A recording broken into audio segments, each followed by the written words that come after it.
Tonight we drift through Silent Hill like late night archivists. We'll trace streets named after horror writers, step through hospitals that smell like antiseptic and iron, and pause at the lake where the fog is thick enough to hide footsteps. It's safe here, mostly. If something scratches in the distance, it's only the town turning a page. Breathe in. The siren is just weather.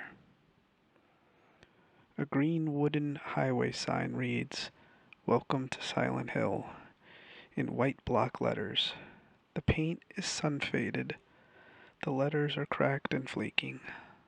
Two steel posts hold it up. The base plate and bolts are rusted, and the reinforcement bracket has tool marks from repeated tightening. Up close, several details stand out. A child height palm smear across the lower left corner. A thin crescent gouge under the word welcome, like someone pressed a key and dragged it. A clear bead of sap with tiny moth wings trapped inside. Brown rust and rain streaks run from the top edge straight down the face. The lower right corner is chipped, as if a vehicle clipped it years ago. Weeds crowd the gravel pull-off. A drainage ditch sits a few steps away. The mud keeps shallow shoe prints after rain. The area is quiet. You sometimes hear trucks far off on the main highway, but nothing passes here. The air smells damp, mixed with lake water. The fog thickens around the sign more than along the road. Stand beneath it, and the temperature feels a little cooler, noticeable, not dramatic. Past this point, the town grid begins. Old Silent Hill to the north, Central ahead, and the lake to the right. The town sits in a constant heavy mist that rolls off Toluca Lake and lingers in the streets. Visibility drops to the next intersection at best. Footsteps, wind chimes, and distant water carry farther than normal. The fog changes how the town reads. Edges soften, distance stretch, and the familiar blocks feel misaligned. Fans call this the fog world, a state where Silent Hill's spiritual power is active but not fully transformed. It's distinct from the metal and rust otherworld, but it's the same spectrum. The air raid siren often signals the shift from fog to something harsher. The fog isn't random weather or movie ash. Canon frames it as part symbol, part effect of the lake and the town's power. Official material describes Silent Hill as a resort town centered on Toluca Lake, quote, from which a thick fog perpetually enshrouds the area, end quote. And Team Silent's guidebook notes the mist as a symbol that blurs boundaries and can be read as, quote, thoughts of the dead rising from the lake, end quote. An air raid style siren rolls across the town before major shifts. In the games, it's used as a practical cue. When you hear it, the environment is about to change, usually from the normal fog state into the other world, and sometimes back again afterward. You can log specific instances. In Silent Hill, 1999, the siren sounds at Midwich Elementary after the clock tower sequence. When you exit, the school has become its otherworld version. It blares again after the split head fight to mark the return to the fog state. You'll also hear it at the Alcamelia Hospital and near the post office encounter on Central Silent Hill, and once more during the heavy shift in the resort area before Nowhere. In Silent Hill 2, it's rare, but still present. After Fleshlip in Brookhaven Hospital, the sirens trigger the hospital's other world. Another instance plays at Blue Creek Apartments as Pyramid Head withdraws, the path forward opens. Cannon never nails down a single physical source in the games. The siren functions as a town-wide alarm bound to the shifting state itself, treated as a diegetic warning that the rules are about to bend. Many of Silent Hill's street names are direct nods to writers and a few other figures. This isn't fan theory, it's documented in the official Lost Memories Guide. In Old Silent Hill, you see Finney, Jack Finney, Matheson, Richard Matheson, Block, Robert Block, Bradbury, Ray Bradbury, Levin, Ira Levin, Bachman Road, Stephen King's pen name, and Elroy, James Elroy. One exception is Midwich, which references the town from Village of the Damned, not an author. In central Silent Hill, the business district, the map continues the pattern with Sagan, Carl Sagan, Koontz, Dean R. Koontz, Wilson, Colin Wilson, and Simmons, Dan Simmons. In Southvale, nearly every road follows the same rule. Nathan Ave, Robert Nathan. Bax, Neely, Harris, Saul, Rendell, Carroll, Katz, Sanders, Martin, and Lindsay Street, spelled with an E on the sign, but attributed to author David Lindsay in the guide. Practically, these names help you anchor locations. Toluca Lake sits on Silent Hill's edge and defines the town's weather and mood. Cannon describes Silent Hill as a resort centered on Toluca Lake with a thick fog that perpetually enshrouds the area and blurs the line between reality and dreams. That's the baseline state you walk in most of the time. The mist has a symbolic reading in official materials. It's tied to the town's spiritual power and is a symbol of Silent Hill, even interpreted as the thoughts of the dead rising from the lake and settling over the town. Practically, the lake explains the constant moisture and muffled sound and why visibility collapses to only a block or two.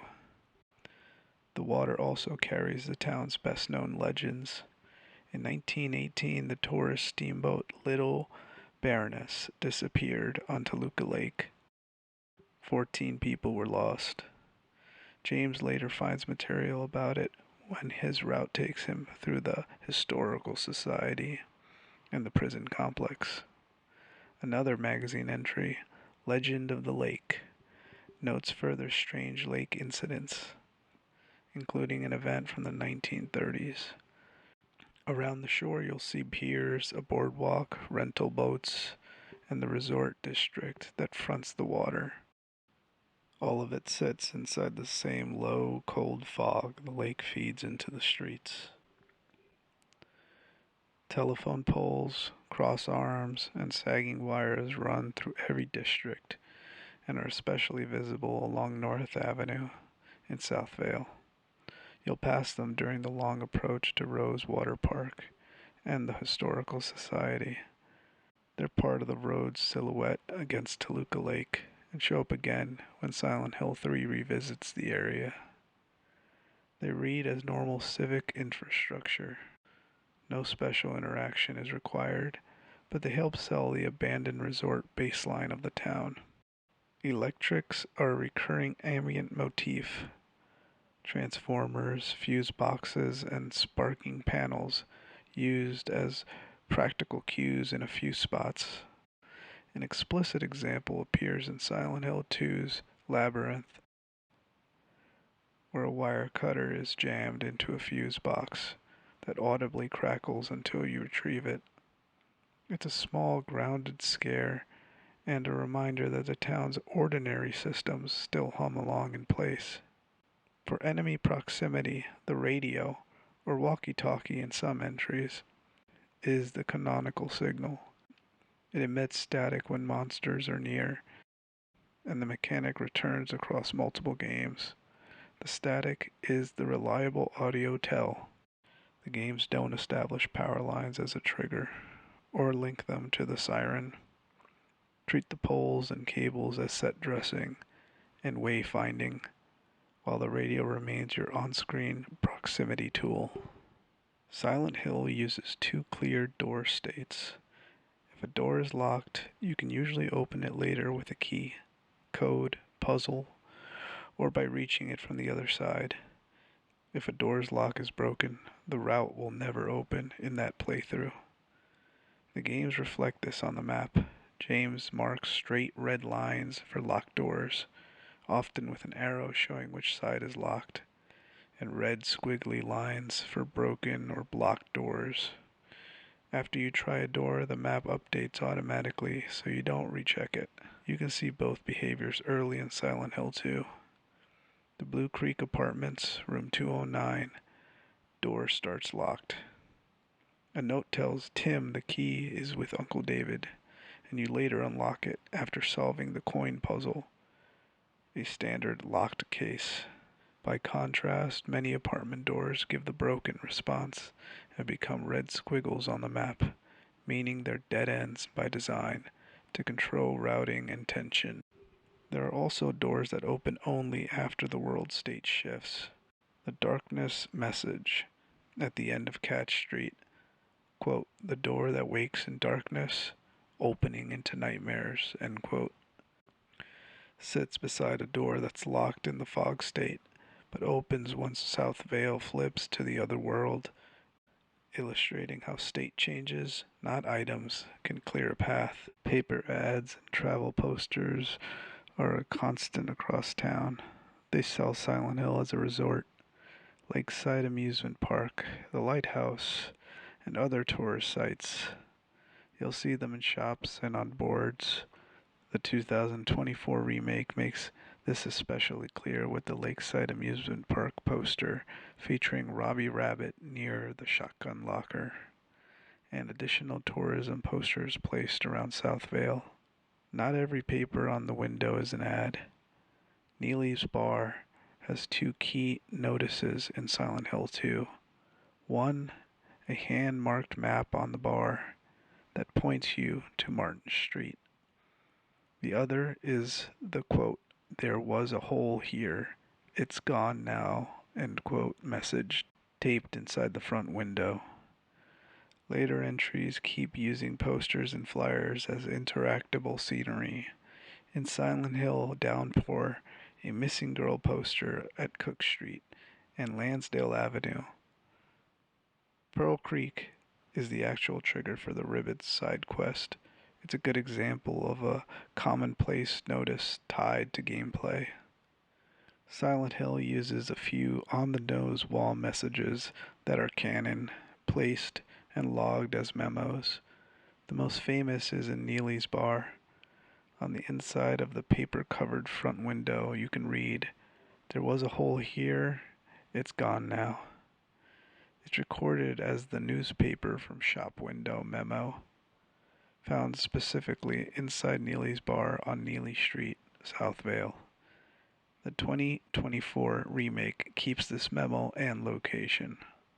Later, when South Vale flips to the other world, a second message appears inside Neely's Bar aimed directly at James. Quote, if you really want to see Mary, you should just die. But you might be heading to a different place than Mary, James, end quote. The capitalization hides the anagram, quote, I need you Mary, be real, end quote. The official guide notes this warning message as part of the game's hidden logic tied to the in-water ending conditions, along with the Angelus knife and roof diary. Outside on Cat Street, at the west barricade, you'll see the red scrawl, quote, the door that wakes in darkness, opening into nightmares, end quote. That door stays locked in the fog state and opens only after the town shifts, exactly matching the memo's hint. Maps are essential, and the game trains you to use them. In Silent Hill 2, your first town map is in James's car at the observation deck. You can't proceed without picking it up. James remarks there's a map in the car if you try to leave. Building maps are usually posted on a lobby's notice board. The hotel has separate guests and employee maps. The labyrinth has no map. James draws it as he explores. James annotates maps automatically. Conventions documented by Team Silence Guide and long-standing walkthroughs. Solid red lines equal locked doors, often with a small arrow indicating which side is locked. Red squiggly lines equal broken or blocked and won't open this run. Double-headed red arrows equal accessible. Filled red squares equal save points. Circles, underlines, question marks equal point of interest. Your green arrow marks shows positions and facings. These marks appear after you test a door or discover an obstacle, so the map gradually becomes a checklist of what works. Practically, grab the area map as soon as you enter a new zone. Check doors methodically to paint the layout, and watch for bulletin boards near receptions and lobbies to avoid missing floor maps. The remake preserves these behaviors and locations. Levin Street is the residential north side of town in Old Silent Hill. It runs north-south, parallel to Bachman Road, and between Finney Street and Matheson Street. The area is basic suburbia. Small detached houses, picket fences, mailbox posts, and notably dog houses in several yards. Early in Silent Hill, 1999, you must interact with Levin to progress. A memo at the collapsed west end of Matheson Street reads, quote, "Doghouse, Levin Street," end quote. It becomes an inventory memo. Reading that note is the flag that lets you check the bloody doghouse in the front of one of Levin's homes and retrieves the house key. Inside the Levin Street house, the back door is secured by 3 separate locks. You open them using the keys from the Eclipse set, Woodman, Lion, and Scarecrow, picked up around the immediate neighborhood. Unlocking all 3 opens the rear exit and lets you route towards Midwich Elementary, despite the broken roads. Finney Street and Matheson Street are the 2 east-west residential arteries in Old Silent Hill, running parallel between Levin Street and Bachman Road. They're your first grid lines after the alley tutorial. Landmarks anchor each. On Finney and Bachman, you have a convenience store, 8. Health items, save pad, channeling stone appears here on the next sphere. Plus, the Metropole Theater a little farther along. Nearby shops include food and liquor. These streets teach Silent Hill's early routing rules. The West End drops into chasms, blocking direct travel to the school. At the collapsed West End of Matheson, you find the memo, Doghouse, Levin Street. The flag that lets you retrieve the house key from the bloody doghouse on Levin. Inside that house, a map marks the keys of Eclipse locations. The key of Lion is in the trunk of a police car at the east side end of Finney. The key of Woodman lies in the basketball court in the alley between Finney and Matheson, and the key of Scarecrow is in a mailbox near the Elroy Precipice. Neighborhood Diner, Cafe 5 to 2, location, Bachman Road, Old Silent Hill, north side. This is where Harry wakes after the opening alley sequence and first meets Sybil Bennett. Inside, you can pick up the map of Old Silent Hill. The radio triggers on its own when the air screamer attacks outside. The pocket knife and the save pad. The cafe is small, one-room diner, counter with stools and a pinball machine. Medieval madness near the back. And wall and window posters, notably Portishead and the Study Damn It poster. These props are series in-jokes and period references. Step outside and check the immediate block. Queen Burger sits at Bachman and Matheson.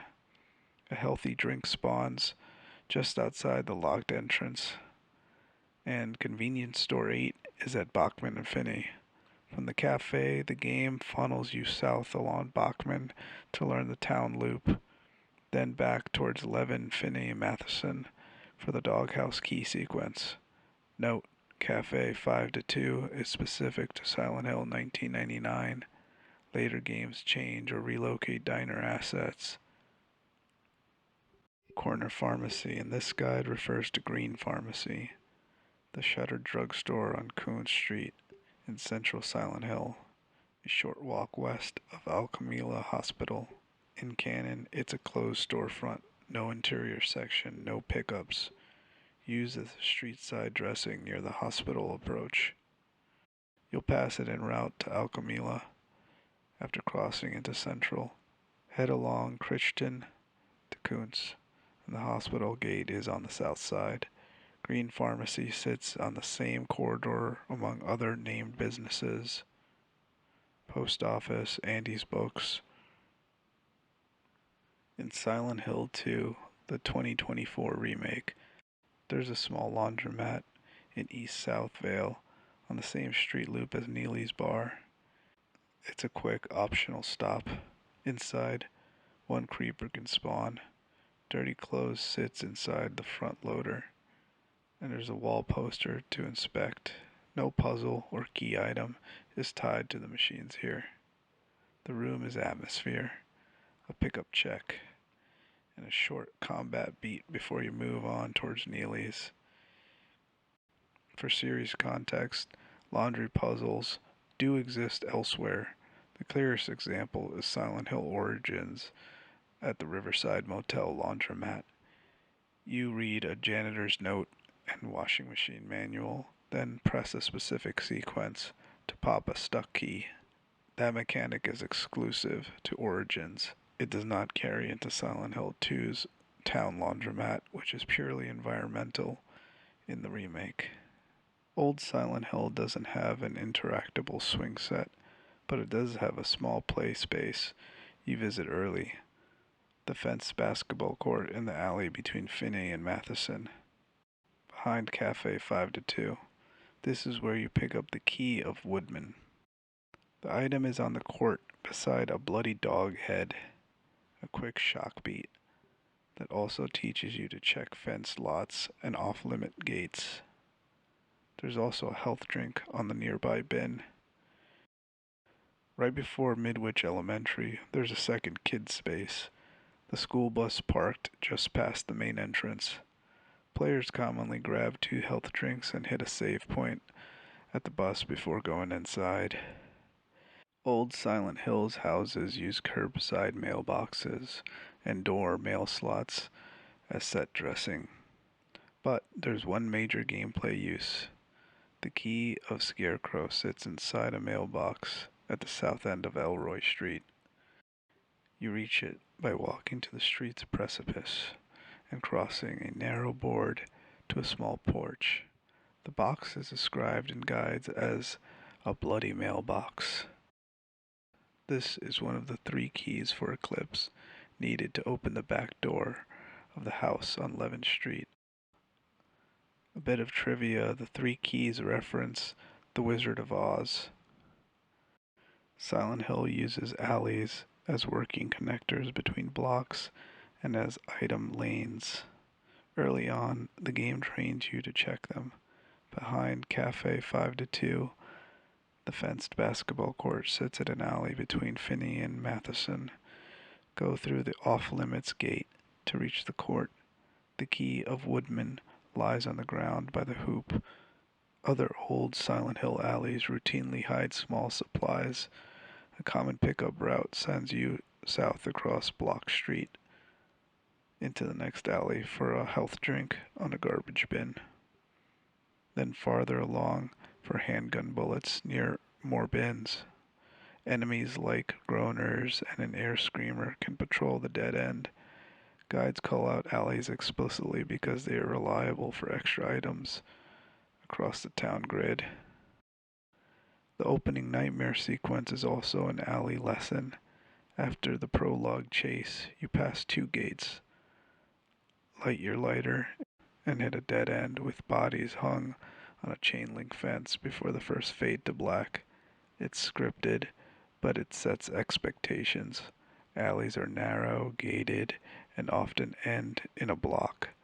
Check them carefully, then backtrack using your updated map.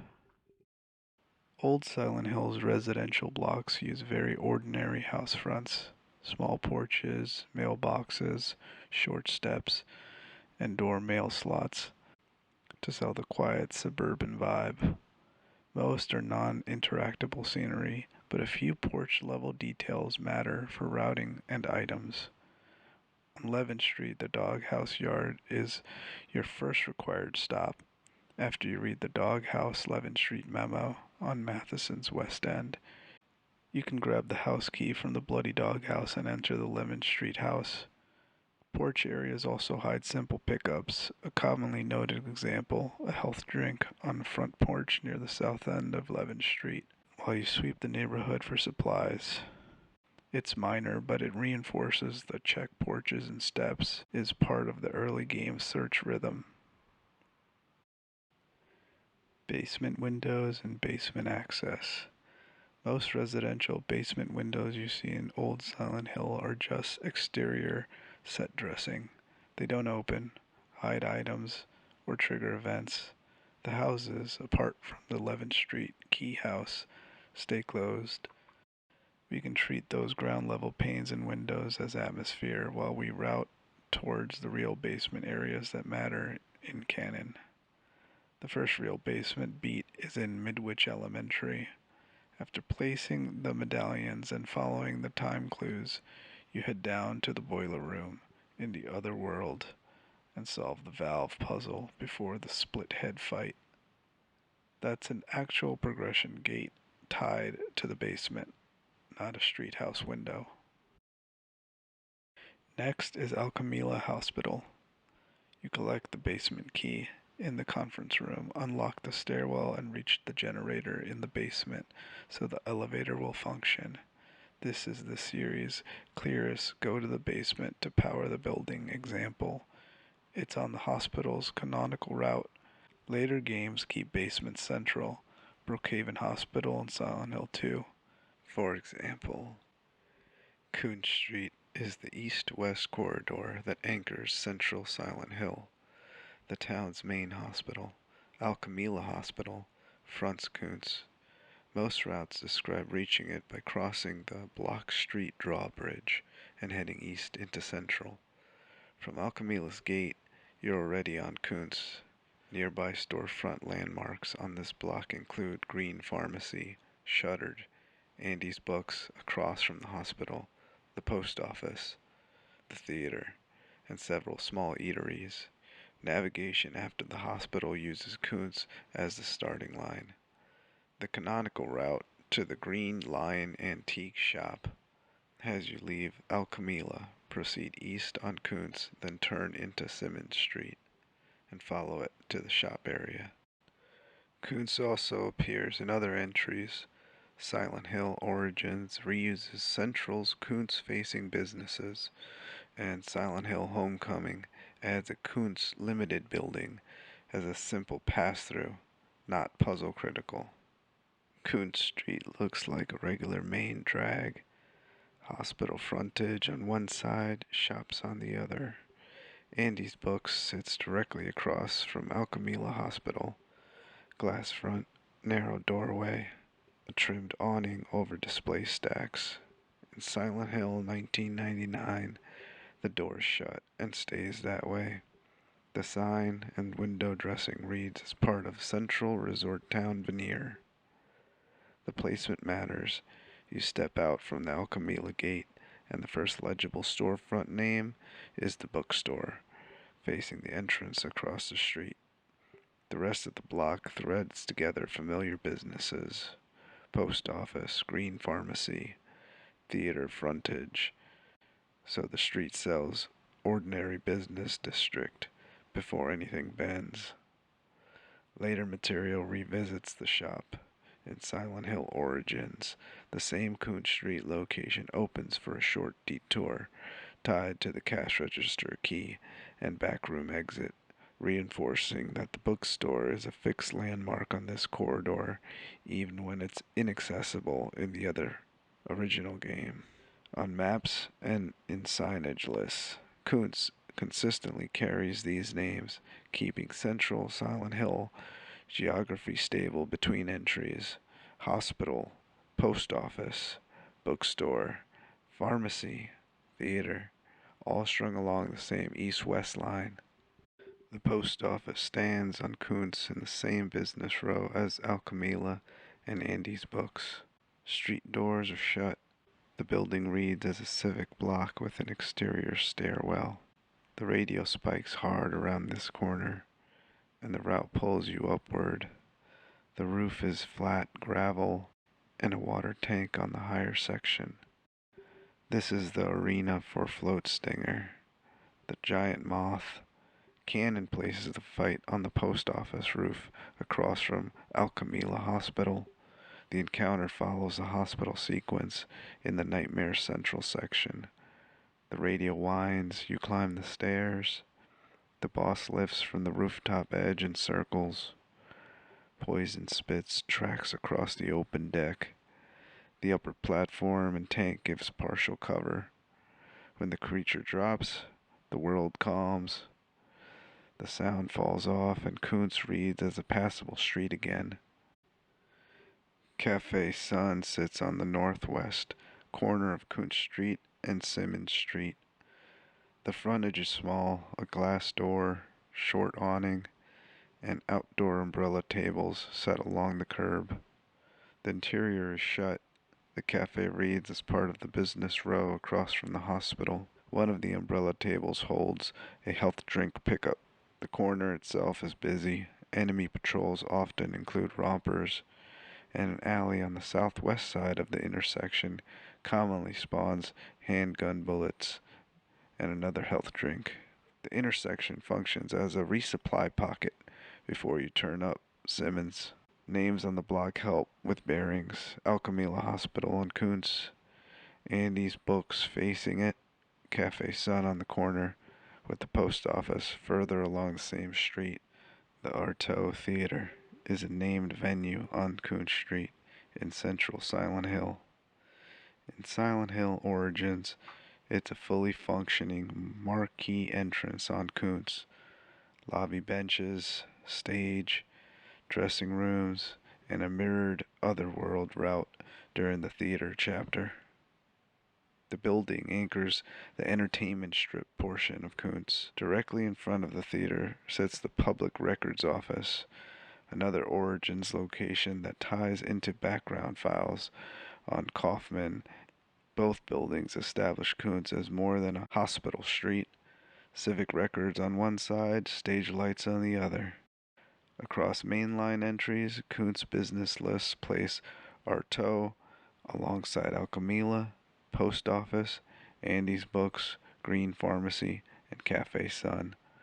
Some later materials note redevelopment, utility buildings replacing certain shops, but the Artaud name remains the theater landmark associated with Kuntz. The town center sits on Simmons Street at the northeast corner of central Silent Hill, next to Green Lion Antiques. It's a compact two-story shopping mall. Glass entry, escalators, closed storefronts, and the short interior loop that you pass through once. After the Green Lion scene, the town shifts. You cut through the mall and continue towards the lake. Inside, signage and displays sell a normal resort mall, while the route pushes you up the escalator. A save pad appears on the second floor jewelry store table. If you watch the upper concourse, you briefly see Cheryl on a large screen before the path breaks. The mall is small but dense. Closed shutters you can't lift, displayed glass, and a catwalk that won't hold your weight On the second floor, two twin feelers larvae feed near a body. The catwalk drops, dumping you into Mellow Gate gun shop below, where a larger twin feeler is the boss. The fight is a straight arena. Keep distance, avoid acid spit and charges, and grab the hunting rifle in the shop if you didn't have it. Cannon fixes this location clearly. Twin feeler in the town center, later maturing into float stinger on the post office roof across from Alchemila. When twin feeler falls, you press on through Central. When float stinger later dies, the world eases back to fog. The Silent Hill police station stands on the corner of Sagan Street. The facade is a plain two-story civic block with a shallow front step and a recessed entrance. Doors are unlocked. Inside, a small waiting area opens into the side office. This is one of the few public buildings in Central that still admits you. The lobby counter holds handgun ammo and shotgun shells. Benches and bulletin boards line the walls. The left office contains more ammunition and a save point on a desk. If the shotgun was missed earlier, it can appear here as a catch-up pickup. Outside, rompers often patrol the block, so the station feels like a safe pocket in a noisy street. On a desk, you can read about Officer Gucci, whose death is referenced in the coroner's memo. A nearby chalkboard lists notes on PTV and White Claudia, tying the station to ongoing drug cases. The building has no puzzles and no deeper interior, just supplies, records, and one quiet room where the fluorescent light hums at a steady pitch while the radio stays silent. When you step back out, Kuntz and the hospital are a short walk away, with Simmons Street leading towards the town center and the antique shop. At the north end of Simmons Street, a narrow storefront reads, Green Lion Antiques. It's Delia Gillespie's shop, sitting at the northeast edge of Central, just above the town center mall. The name references the alchemical image of a green lion devouring the sun, which fits the cult's taste for symbols. The door is locked until you get the antique shop key. You obtain the key inside Alchemila Hospital. It's on the first floor examination room desk. Inspecting it reveals Green Lion on the tag, which points you straight to the shop at the end of Simmons. From Kuntz, head north on Simmons past the town center. The antique shop sits at the top of the street. Inside, the floor is packed with old cabinets and case goods. In back, a movable shelf conceals a short tunnel into a small altar room, a private chapel tied to the town's cult. Harry enters, examines the setup, and the world shifts to Nightmare Central, Silent Hill. From here, the route pulls you through the rest of Central's otherworld beats. The game fixes this location as the other church Delia hints at, making Green Lion the hinge between the Fog State Business District and the cult-driven outside of town. On Kuntz Street, directly in front of Artaud Theater, stands the Public Record Office, a two-story civic building with a plain facade and shallow entry. In Silent Hill Origins, it opens as an optional interior. Inside, you find filing bays, counters, offices that store background case files tied to Dr. Michael Kaufman. The room holds a handful of memos and ammo pickups. There's no boss or puzzle sequences inside, just documents and supplies that expand Central's working town feel. The placement fixes Kuntz as a mixed strip. Hospitals, bookstore, post office, theater, record office, before the route bends north up to Simmons Street towards the Green Lion Antique Shop and the heavy cult material. At the corner of Kuntz and Simmons, in Silent Hill Homecoming, sits Toluca Lake Water and Power, a company utility plant with a two-floor control layout. The interior revolves around bringing station A, B, C into the correct order. Water intake, boiler, steam to turbine, to cut power feeding the Overlook Penitentiary fence, It's also where Alex first clashes with Order foot soldiers indoors. Across the street is Kuntz Limited, a small office block used as a pass-through to get around the barricade splitting central Silent Hill. It doesn't carry story beats. It's a literal detour that keeps you on Kuntz while the main thoroughfare is blocked. Both buildings cement the Kuntz-Simmons junction as more than storefronts. Central's infrastructure is still running, even when the streets aren't. Toluca Lake is Silent Hill's anchor. The town is built around its banks, with neighborhoods split between the resort area to the north and South Vale to the south and west.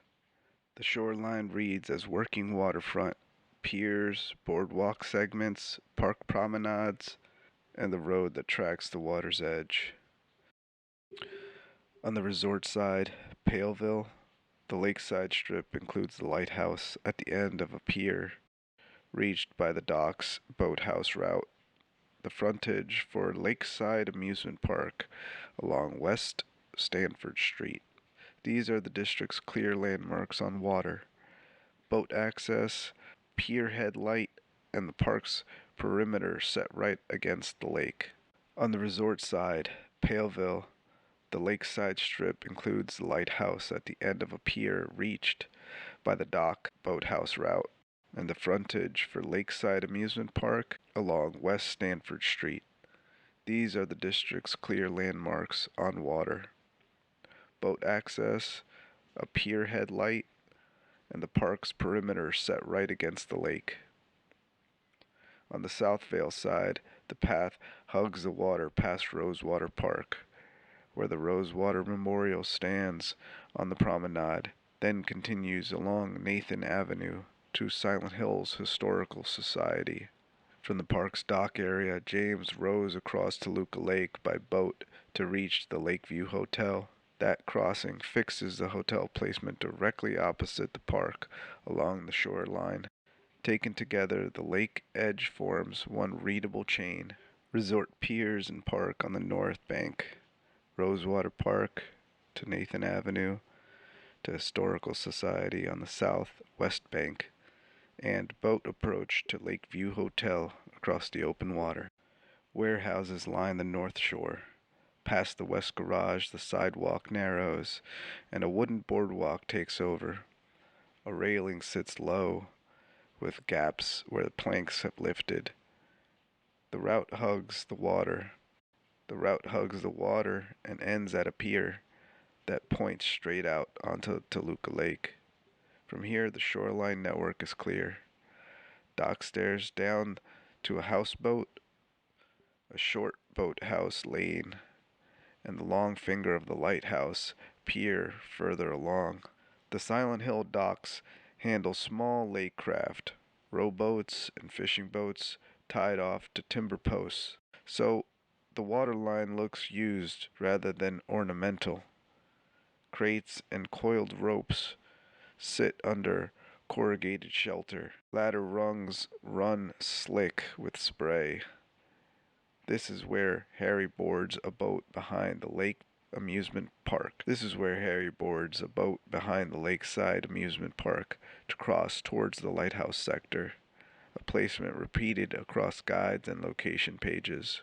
South of this, the boardwalk gives way to open water views and the Pierhead Lighthouse, one of the older structures on the lakefront. In series maps, the lighthouse is listed as part of the resort Paleville Edge, opposite South Vale. Later, James uses a lake crossing of his own, rowing from the South Vale side to the Lakeview Hotel, which reinforces the docks and boardwalks as working access, not just scenery. The lakeside dock sits behind the Lakeside Amusement Park on the resort shoreline. A short run of timber piers lead to a moored houseboat, your shelter point on the water. Inside the cabin are scattered supplies and a save point. This is also where Sybil Bennett and Delia Gillespie converge after the resort shifts. Delia pushes you towards two targets, the lighthouse across the lake and the amusement park itself. After the dialogue, Sybil departs and the route splits. Guides consistently list handgun bullets, rifle shells, and a health drink, and the save inside the cabin. From the wheel helm area, the starboard doors open back onto the pier beyond the locked gate, putting you on the path to the lighthouse pier. The placement anchors the resort's working waterfront. Boats, Boathouse Lane, and a straight shot out to the light opposite South Vale's Rosewater Promenade across Toluca Lake. Warehouses line the waterfront before the boardwalk narrows into a long pier. Metal railings sit low, and planks wet from spray, and the lake wind carries the sound of cables and loose signage. Night flutters and wormheads patrol the stretch. Their paths keep the walkway feeling active even when the storefronts are shut. The pier stair drops to a short boathouse lane, and beyond that pier runs straight into the lighthouse. The lighthouse stands at the very end of the structure, a pale tower with a tight interior. Inside, a save point rests on a barrel near the base. The spiral stair is narrow and climbs through raw, echoing stone until it opens to the top platform. Cannon places this landmark on the resort side of Toluca, reachable only after passing the boathouse. Harry reaches the beacon briefly, and the scene is over almost as soon as it begins. You come back down the same stair and return along the pier to the houseboat. The route is fixed across guides, boardwalk and warehouses, pier and boathouse, lighthouse interior, then back to the boat to continue the resort sequence towards the amusement park. Inside Lakeview Amusement Park, there's a working souvenir shop called Sweet Factory. It sits on the park's souvenir alley and stocks mascot goods, famously Robbie the Rabbit merchandise. The shop is part of Silent Hill 3 rather than Silent Hill 1. It's one of the few normal-looking interiors you can actually enter inside the park. You visit it twice in Silent Hill 3, once during the opening nightmare sequence, and again when Heather returns to the park later. Both times the store reads as a grounded retail space. Candy bins, racks, branded plush, set against the rest of the lakeside decayed midway. Official material and licensed Sweet Factory tie-ins underline that it's the park's authorized gift shop, which matches how it's presented in the game. The shop's presence helps place Lakeside as a real tourist venue. Rides outside, souvenir retail inside. It also anchors the park's visual language, bright Robbie signage, and product displays. So when the tone shifts, you're moving from something recognizably commercial into something hostile without changing locations. The park's carousel is the fixed center of two key scenes in the series. The first game, it's listed as the merry-go-round. Sybil Bennett appears here, rising from a wheelchair and opening fire on Harry. Killing or saving her affects the ending. Using the red aglyphatus liquid drives out the parasite and spares her, while killing her locks the good plus route. The fight sits inside the amusement park section reached after the sewer exit, with the ride decked out under floodlights and ride music warped by the other world. In Silent Hill 3, the same location returns as the Happy Carousel. Heather fights the memory of Alessa here, in a multi-phase duel armed with different weapons between defeats. The horses and the center column become cover as gunfire and blood splatter across the platform. Official material and long-running guides note the name change and point out the layout match of Silent Hill 1, suggesting Heather is on essentially the same ride where Harry faced Sybil. The booth at the entrance can be examined. Heather remarks she'll just slip in. The carousel reception, rounds, phases, returns, fits how the series uses it. A literal loop for confronting past selves and possessed friends under bright fairground lights that don't comfort anyone. Lakeside Amusement Park. The entrance sits on the park's street-facing edge, an arch with themed signage, ticket windows, and short forecourt that opens to the midway. Mascot imagery is everywhere. Robbie the Rabbit is the face on posters and souvenir displays, billed alongside other park animals: Kathy the Kitty, Huey the Horse, Dawn the Duck. In series merchandise and official tie-ins mirror what you see at the gate and shop windows, treating Lakeside like a functioning tourist venue before the tone turns. Inside the gates, paths split towards attractions Heather later crosses in Silent Hill 3. Overhead, the mountain coaster track runs above the stairways and catwalks.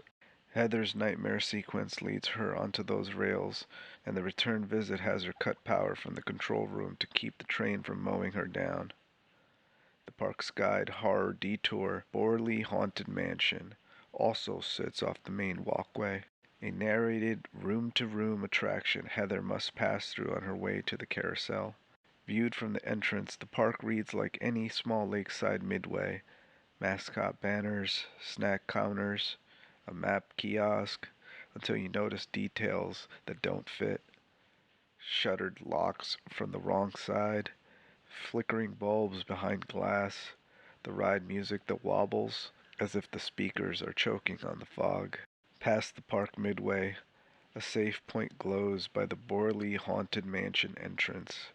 Inside, a recorded house guides Heather through staged rooms, entrance hall, narrow corridors, and a set piece delivering a pattern that swings from cheerful to threatening as you advance.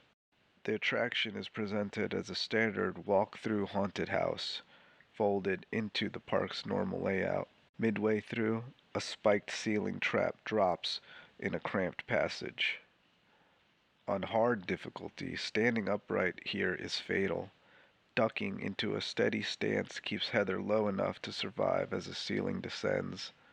The game treats it as a genuine kill state rather than a bluff, matching lists of Silent Hill 3's special death sequences. At the exit, the announcer fakes you out and dumps you into a semi-maze corridor where a red glow bears down from behind. The light drains health and kills on contact, pushing a sprint to the back door. Guides mark this chase as the mansion's final beat before you spill back into the park and aim for the carousel, the observation deck. A roadside rest stop overlooks Toluca Lake. The deck has a small parking pad, public restrooms, and a low wall facing the water. Paleville sits across the lake on clear days. This is the first playable space in Silent Hill 2 and marks the western edge of South Vale. James starts here. Inside his parked car is the first town map pickup. Without it, he won't proceed. The site reads like a normal highway pull-off. Trash cans, signage, doors that creak, but the lot is empty and the sound carries too far over the trees. Nathan Avenue ahead is blocked, so the route drops from the deck onto a dirt trail through the woods. The path leads to a small cemetery where fog sits low between headstones. Angela Orozco is here the first time you enter. From the overlook, you can place the basic geography. South Vale behind the trees, Toluca Lake to the east, the resort district beyond the water. The deck's tourist stop design, benign and useful, sets the tone before the town starts changing the rules a few blocks later. From the Rosewater Park shoreline, James launches a small rowboat and heads out onto Toluca Lake, the lake crossing to Lakeview Hotel. From the Rosewater Park shoreline, James launches a small rowboat and heads out onto Toluca Lake. The water is flat, the fog is thick, and there's no landmarks once you leave the dock. A single bright point ahead becomes the only reference: light from the Lakeview Hotel, and the crossing settles into long, quiet strokes with the oars. Sound carries, water slaps the hull, and the radio stays mostly quiet above the lake. Navigation is simple in intent. Orient to the hotel's light and hold a steady line until the Lakeview dock comes up out of the mist. On higher settings, the game asks for proper rowing input. Both analog sticks work together, which mirrors James' hand-over-hand motion. The sequence ends when the dock ladders and rail appear and the cutscene takes over. The boat ride fixes South Vale and the hotel as opposite banks of the same water, linking Rosewater Park to the open lake to Lakeview in one continuous route. Nathan Avenue is the long, straight road that skirts Toluca Lake through South Vale. It links the public spaces at Rosewater Park with the Silent Hill Historical Society farther west, and serves as the spine for James' outdoor travel after the early town blocks. Street signs and utility poles mark distance. The lake sits off to one side the whole way. Early, the direct highway from the observation deck is closed, so the approach to town is by forest path and cemetery. Once you're back on pavement, Nathan Avenue becomes the main walking route. After Brookhaven Hospital, the road carries you past the park and out to the Historical Society. Beyond the museum, a collapsed bridge halts further progress. Guides note a corpse and a marked map at the wreck, with Pete's Bolo-Rama circled as the lead that sends you back into the neighborhoods. Progress to the museum itself is keyed to Rosewater Park. In South Vale's Otherworld, a memo states, "Key is in the park." You later use wrench to open the bolted box beneath the Jennifer Carroll statue in the park and retrieve the old bronze key. That key unlocks the Historical Society door on Nathan Avenue, fixing the road as the connector between the park and the museum and everything that follows. The Woodside Apartments. A low-rise brick complex sits back from the street behind the small reception office. Inside the lobby, the Woodside Apartments map for all 3 floors are pinned to the notice board, and there's a save point in the office. The hall lighting is weak, and most doors are either locked or marked broken. Room 205 holds the flashlight.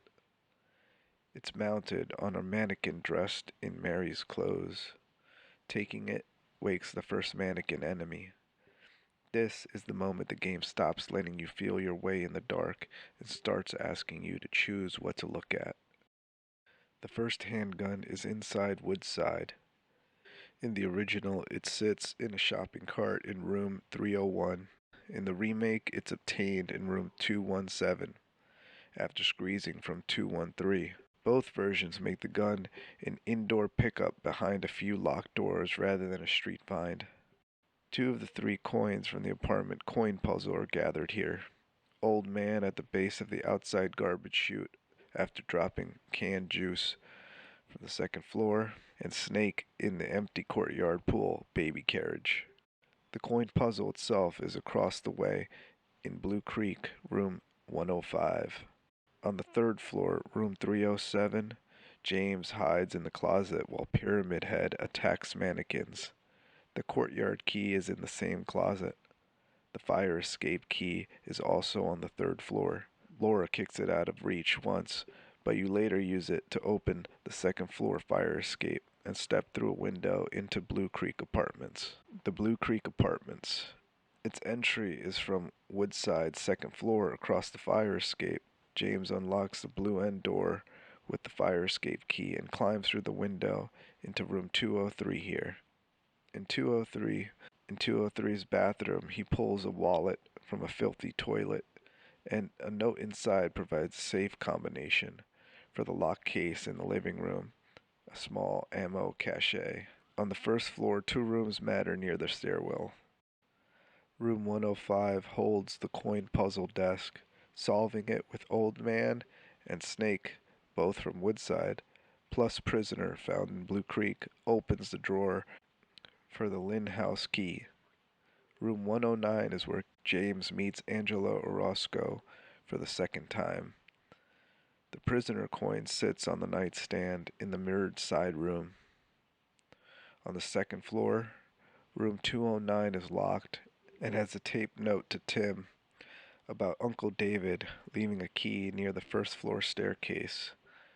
That clue points you back to the coin desk. The Lynn House key opens 209. A balcony door connects 209 to 208. Inside 208, you'll find the apartment stairway key on the bed and a safe point on the wall. A barely audible whisper can be heard in 209 near the open balcony. With the stairway key, the north stairwell door on the second floor opens. Down the hall is the first Pyramid Head boss encounter for this area. In the original, it's a timed survival fight that ends when he withdraws. In the remake, the apartment segment also culminates in a boss scene. Rosewater Park. A lakeside promenade runs along trimmed hedges and iron benches. The park holds multiple memorials. The Rosewater Memorial on the walkway remembers 67 people who died of an unspecified illness. To one side stands Patrick Chester, and to the other side the praying woman statue of Jennifer Carroll.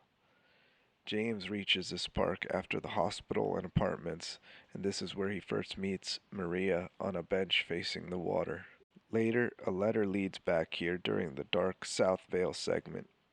Quote, "The key to the society is in the park, at the foot of the praying woman. To open it, I need a wrench." End quote. The wrench is found on a porch on Lindsay Street. Using it unbolts a buried metal box behind the Jennifer Carroll statue.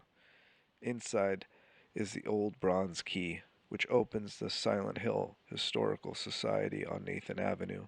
Environmental details fix the place. Trim lawns, a low wall over Toluca Lake, and scattering of ammo on certain paths in the original.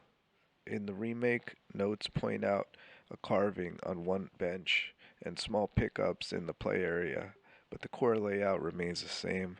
Memorials, water line, and a statue that hides the box. From here, the road west tracks the lake towards the museum. Texan Gas Station. The gas station sits at the junction of Nathan Avenue and Carroll Street. The canopy is intact, pump stand in 2 rows, and a single sedan idles at the island with its hood propped. This is one of the first signed businesses you pass after leaving the apartments and hospital loop, and it anchors the north end of Carroll on the South Vale map. Walk up to the running car and check the front. The steel pipe is wedged under the hood. Taking it kills the engine and adds a serious staple melee weapon to your kit. In original Silent Hill 2, this pickup is specifically called out as the second melee weapon after the wooden plank, and its placement at Texan is consistent across maps and walkthroughs. There's a newspaper stand on site in the original that holds the book Lost Memories on subsequent playthroughs. Collecting it is part of the Rebirth ending set. The location stays fixed at the station for New Game Plus. In the 2024 remake, Texan returns on the same road grid. Beyond the pipe, some routes note a car jack or leveler here that can be used later to open a nearby garage in South Vale.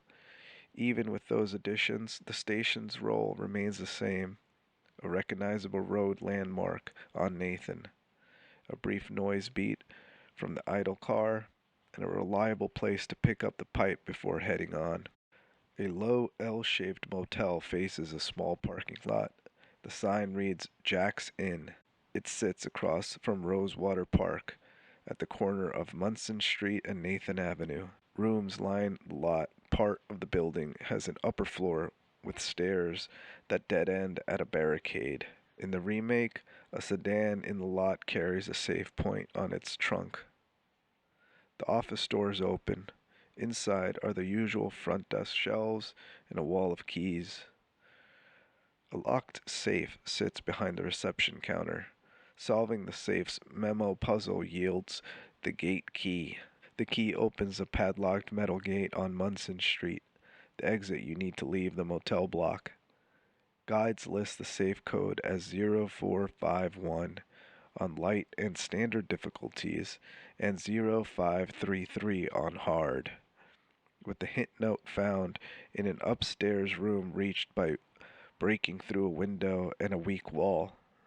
The remake places a safe puzzle and gate path exactly at this location.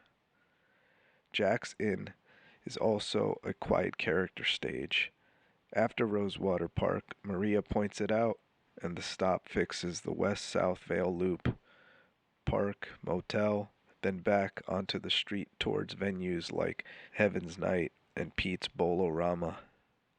The building returns in multiple entries and even the films, but its geographic role stays the same. Motel on Munson, facing the lakefront park. A low neon sign marks the bowling alley on the west side of South Vale. The front door opens into a short lobby and the lanes beyond. Shoe counter, snack bar, and ball return sits under buzzing lights. It's a brief stop in the route. No puzzles, no bosses, but it anchors a key character handoff. Inside, Eddie Dombrowski is in the back eating pizza. Laura slips through the building and out the rear during the scene. James misses her by seconds.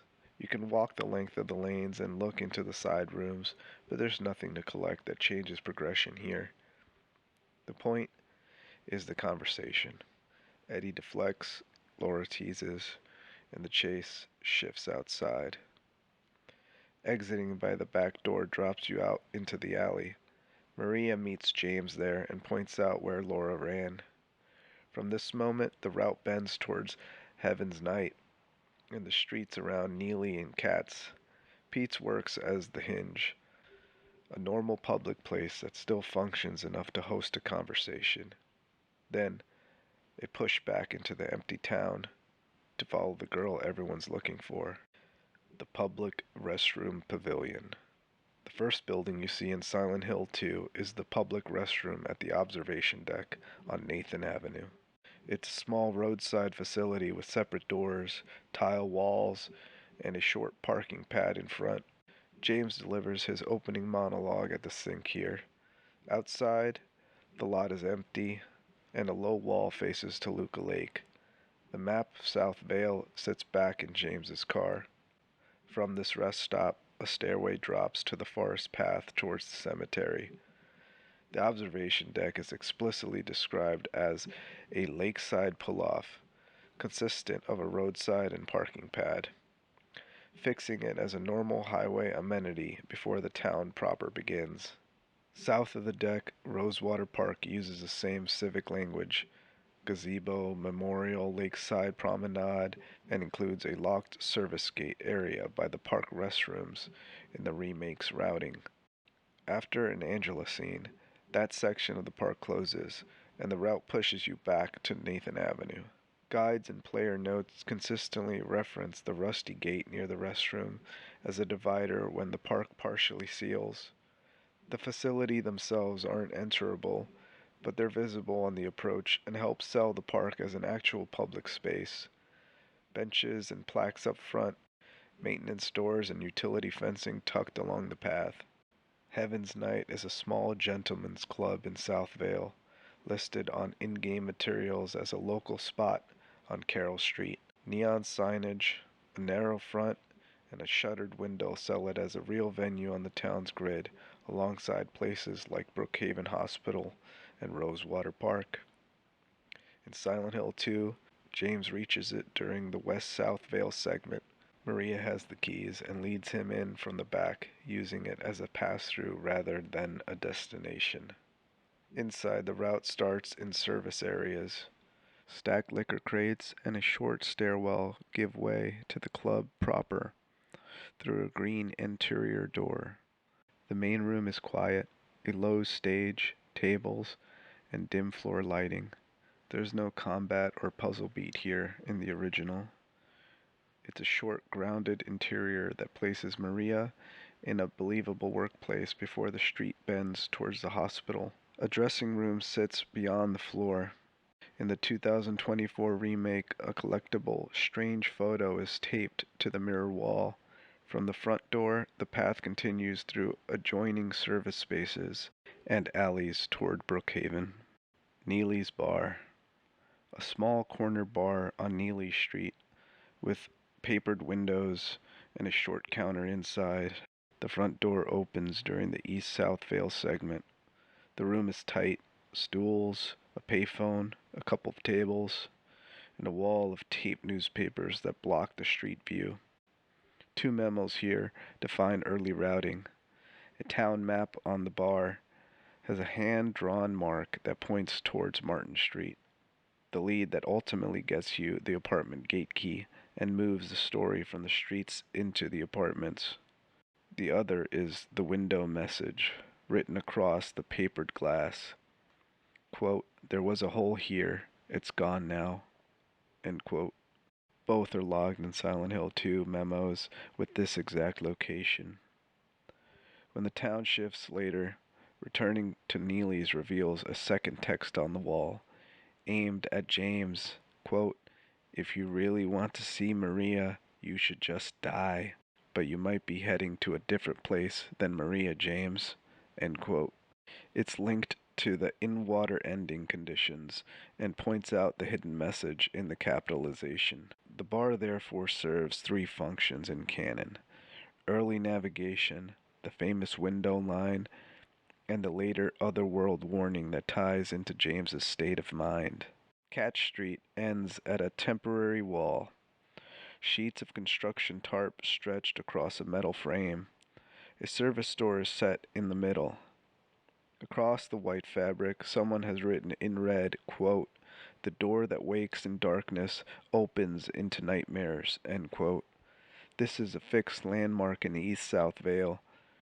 The wording is logged in the game's memo list and specifically placed at the west end of Cats, beside the locked door. In the Fog State town, the door is shut and the barricade blocks the street.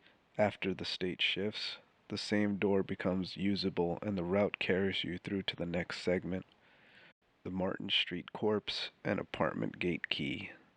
Neely's Bar points you here. The hand-marked town map inside the bar has a question mark at the north end of Martin Street. Walk up the block and you'll find a mutilated corpse against the fence. Beside it lies the apartment gate key. This is the first hard route forward item after Neely's. The key opens the front gate of Woodside Apartments. In the original release, you used it on the apartment courtyard gate off Cat Street. From there, the game shifts indoors for the flashlight, handgun, coin pickup, and the first Pyramid Head encounter. Brookhaven Hospital, a 3-story medical center with the ground floor lobby and patient wing labeled M and S. The first floor notice board holds floor maps. The doctor's lounge whiteboard gives the keypad code for the 3rd floor patient wing on lower difficulties. Bubblehead nurses patrol the halls. Key items come in fast. The purple bull key sits on a desk in the document room on the 1st floor after you read the doctor's journal. On the 2nd floor, room M2, a drawer holds the lapis I key. Both are for the chained Louise box on the 3rd floor, room S14, which also needs 2 floor digital codes. One from examining room 3 and one from the special treatment room with a bloody wall riddle. The route spikes on the roof. After leaving Maria in S3, James reaches the rooftop, reads a diary page, and is blindsided by Pyramid Head, who knocks him into a lower previously locked area of the hospital. From here, you finish gathering the box codes and proceed to the 1st floor day room path. The ward culminates in the Flesh Lips boss. The fight ends the hospital segment. The game then shifts into Otherworld Brookhaven. The roof is accessible partway through Brookhaven. A metal door opens to a flat deck. Paper pages lie scattered near the corner. Examining them prompts Patient's diary, a short segment written in a weary, resigned voice, kind of like mine. The diary is a tracked object in guides. Reading it is tied to the game's hidden logic and is commonly cited as a factor that increases the odds of the in-water ending. At the minimum, stepping across the pages is required to move the hospital sequence forward. After you put down the pages, the quiet breaks.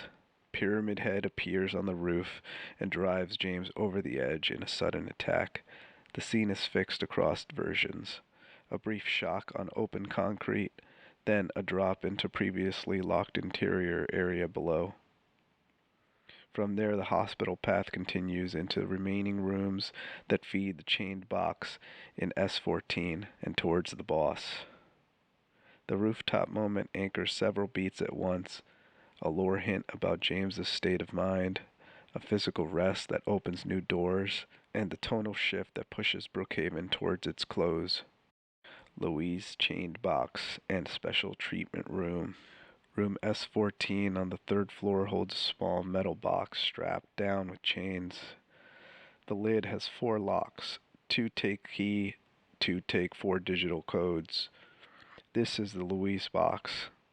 The 2 keys are found earlier in the hospital, purple bowl key on the first floor document room desk, and the lapis eye key on the drawer in the second floor room M2.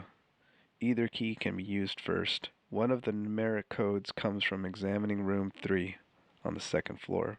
A typewriter has carbon paper that picks up an imprinted number. Reading the sheet gives a 4-digit code for one of the dials. The second code is scrawled in the special treatment room on the third floor. Inside the padded cell, a bloody wall riddle, quote, turn the numbers, end quote, hides another 4-digit solution. The exact value varies by difficulty. Together, the 2 keys and the 2 codes release the chains. Opening the box yields the items needed to continue the ward's route, firmly tightening S14 and examining room 3 and the special treatment room into one puzzle cluster. Lakeview Hotel. The hotel lobby is a wide hall with a check-in counter on one side and a display opposite. A bulletin board near the entrance holds the Lakeview Hotel map. Behind the reception counter sits a save point and a key cabinet. In the remake, the cabinet contains room 312 key and an ornamental key. The lobby is quiet, carpeted, and bright compared to South Vale streets. The music box mechanism is the lobby's central puzzle. It's locked until you use the ornamental key from the check-in room. Solving it requires placing 3 figures, Cinderella, Snow White, and the Little Mermaid, and then winding the key in the correct order. In the remake, completing the mechanism yields the 3rd floor corridor key, opening the path deeper into the hotel. Farther inside, the Lakeshore restaurant door opens into a glass front dining room, where Laura appears. On a table, here sits the fish key. That key unlocks the briefcase in the second floor of the cloakroom, which holds the key to the hotel room 204 and leads to more staff area access, including the employee elevator route. The lobby therefore ties 3 threads together: the map and save at reception, the music box gate, and the restaurant pickup that starts the second floor key chain. Lakeshore Restaurant and Fish Key. A glass front dining room faces the water on the hotel ground floor. This is the Lakeshore Restaurant. Tables sit under white cloth. The far wall is all window, but the view is washed out by the fog. Laura appears here during James's first pass through the lobby wing. After the scene, a small fish key lies on a plate at one of the settings. The restaurant itself is quiet, no combat, no puzzle, just the pickup and the exit back to the hall. The fish key opens a briefcase in the second floor of the cloakroom. Inside the case is the key to hotel room 204, which starts the hotel second floor chain. Room 204 connects room 202 through a hole in the wall. 202 holds a second briefcase locked with a 4-letter code. The solution is on a marked photograph in the same room. Use thinner found earlier in the employee area to remove the blacked out ink and reveal the random word that opens the case. That briefcase contains a Cinderella music box, one of the 3 pieces needed for the lobby mechanism. The employee elevator key is on a desk in room 204. On the second floor, using it opens a small service elevator room on the second floor. A metal shelf stands beside the call button. The elevator has a strict weight limit. You must place all items on the shelf to ride down. This mechanic is Cannon. The elevator doors open in the basement to a short staff corridor. An open elevator car nearby holds thinner. That item is required to move black marker from a photograph of the suitcase style in room 202. From the basement corridor, doors connect into back of house areas. The route includes the bar and kitchen. Room 312 is the couple's room. It's locked on the first arrival and only opens late in the hospital segment. In the remake, you need the key to room 312 and access to the third floor corridor before the handle turns. The door sits on the upper guest floor. Once it's open, the room is intact, set up like an ordinary lakeside suite. A VCR and television are already in place. The videotape you're looking for is stored elsewhere and only becomes available after the shift. In Canon sources, it's kept in the first floor office safe during the Otherworld phase of the hotel. When James finally retrieves it and brings it back to 312, the tape plays only on that VCR. The scene recorded there is the point where the hotel stops pretending to be a clean vacation space. The hotel systems you've touched earlier line up behind this room. The lobby music box puzzle that opens upper access, the second floor chain that feeds the employee elevator, and the staff area items that clear the way back to guest floors. After the tape, the building condition changes. Light fails, ceilings leak, finishes blacken, and 312 becomes the exit into the last ruined pass through Lakeview. Venus Tears Bar and Jukebox Lamp. The hotel's bar is a compact wood-paneled room off the employee corridor. A long counter faces a small stage corner with a jukebox and a lamp that doesn't light. Shelves behind the bar hold the usual bottles and glassware. In the original release, the fix for the dark corner is a light bulb taken from a large can in the staff kitchen, opened with a can opener found earlier. Once the bulb is fitted in the lamp beside the jukebox, the nearby door becomes visible and usable, restoring the loop through the staff area. The remake keeps the same idea while moving pieces around the back of the house. The bar remains a quiet room with no combat and minimal noise, used to show that staff spaces still function even when guest areas look abandoned. The venue name Venus Tier Bars appears in official materials and on maps for Lakeview's ground floor, listing it alongside Lakeshore Restaurant and Lobby. The bar scene also ties back to the employees' elevator route, now Alchemilla Hospital. A concrete block sits back from Coon Street, behind a short fence and a metal gate. The front sign reads Alchemilla Hospital, with a medical cross. This is the town's main hospital and the oldest medical center according to early materials. This placement is fixed in canon. Central Silent Hill, directly on Kuntz. Across the street is Andy's Books. The bookstore window faces a hospital gate, so those 2 signs, Hospital and Andy's, frame the block whenever you step outside. Farther along Kuntz, the post office and Artaud Theater continue the Civic Row, keeping the approach grounded in everyday storefronts before the story pushes indoors. Coming from Old Silent Hill, the normal route is over the bridge into Central. The hospital sits on the right as you make the turn. The geography is consistent across long-running guides. From the sidewalk you see ambulance access, barred ground floor windows, and a main door that unlocks in the fog state. Inside, the first floor office leads quickly to key items that gate progress through the building and its basement. Alchemilla's exterior reads as ordinary municipal architecture. Flat roof, narrow windows, a practical sign, set in a business district that still looks functional.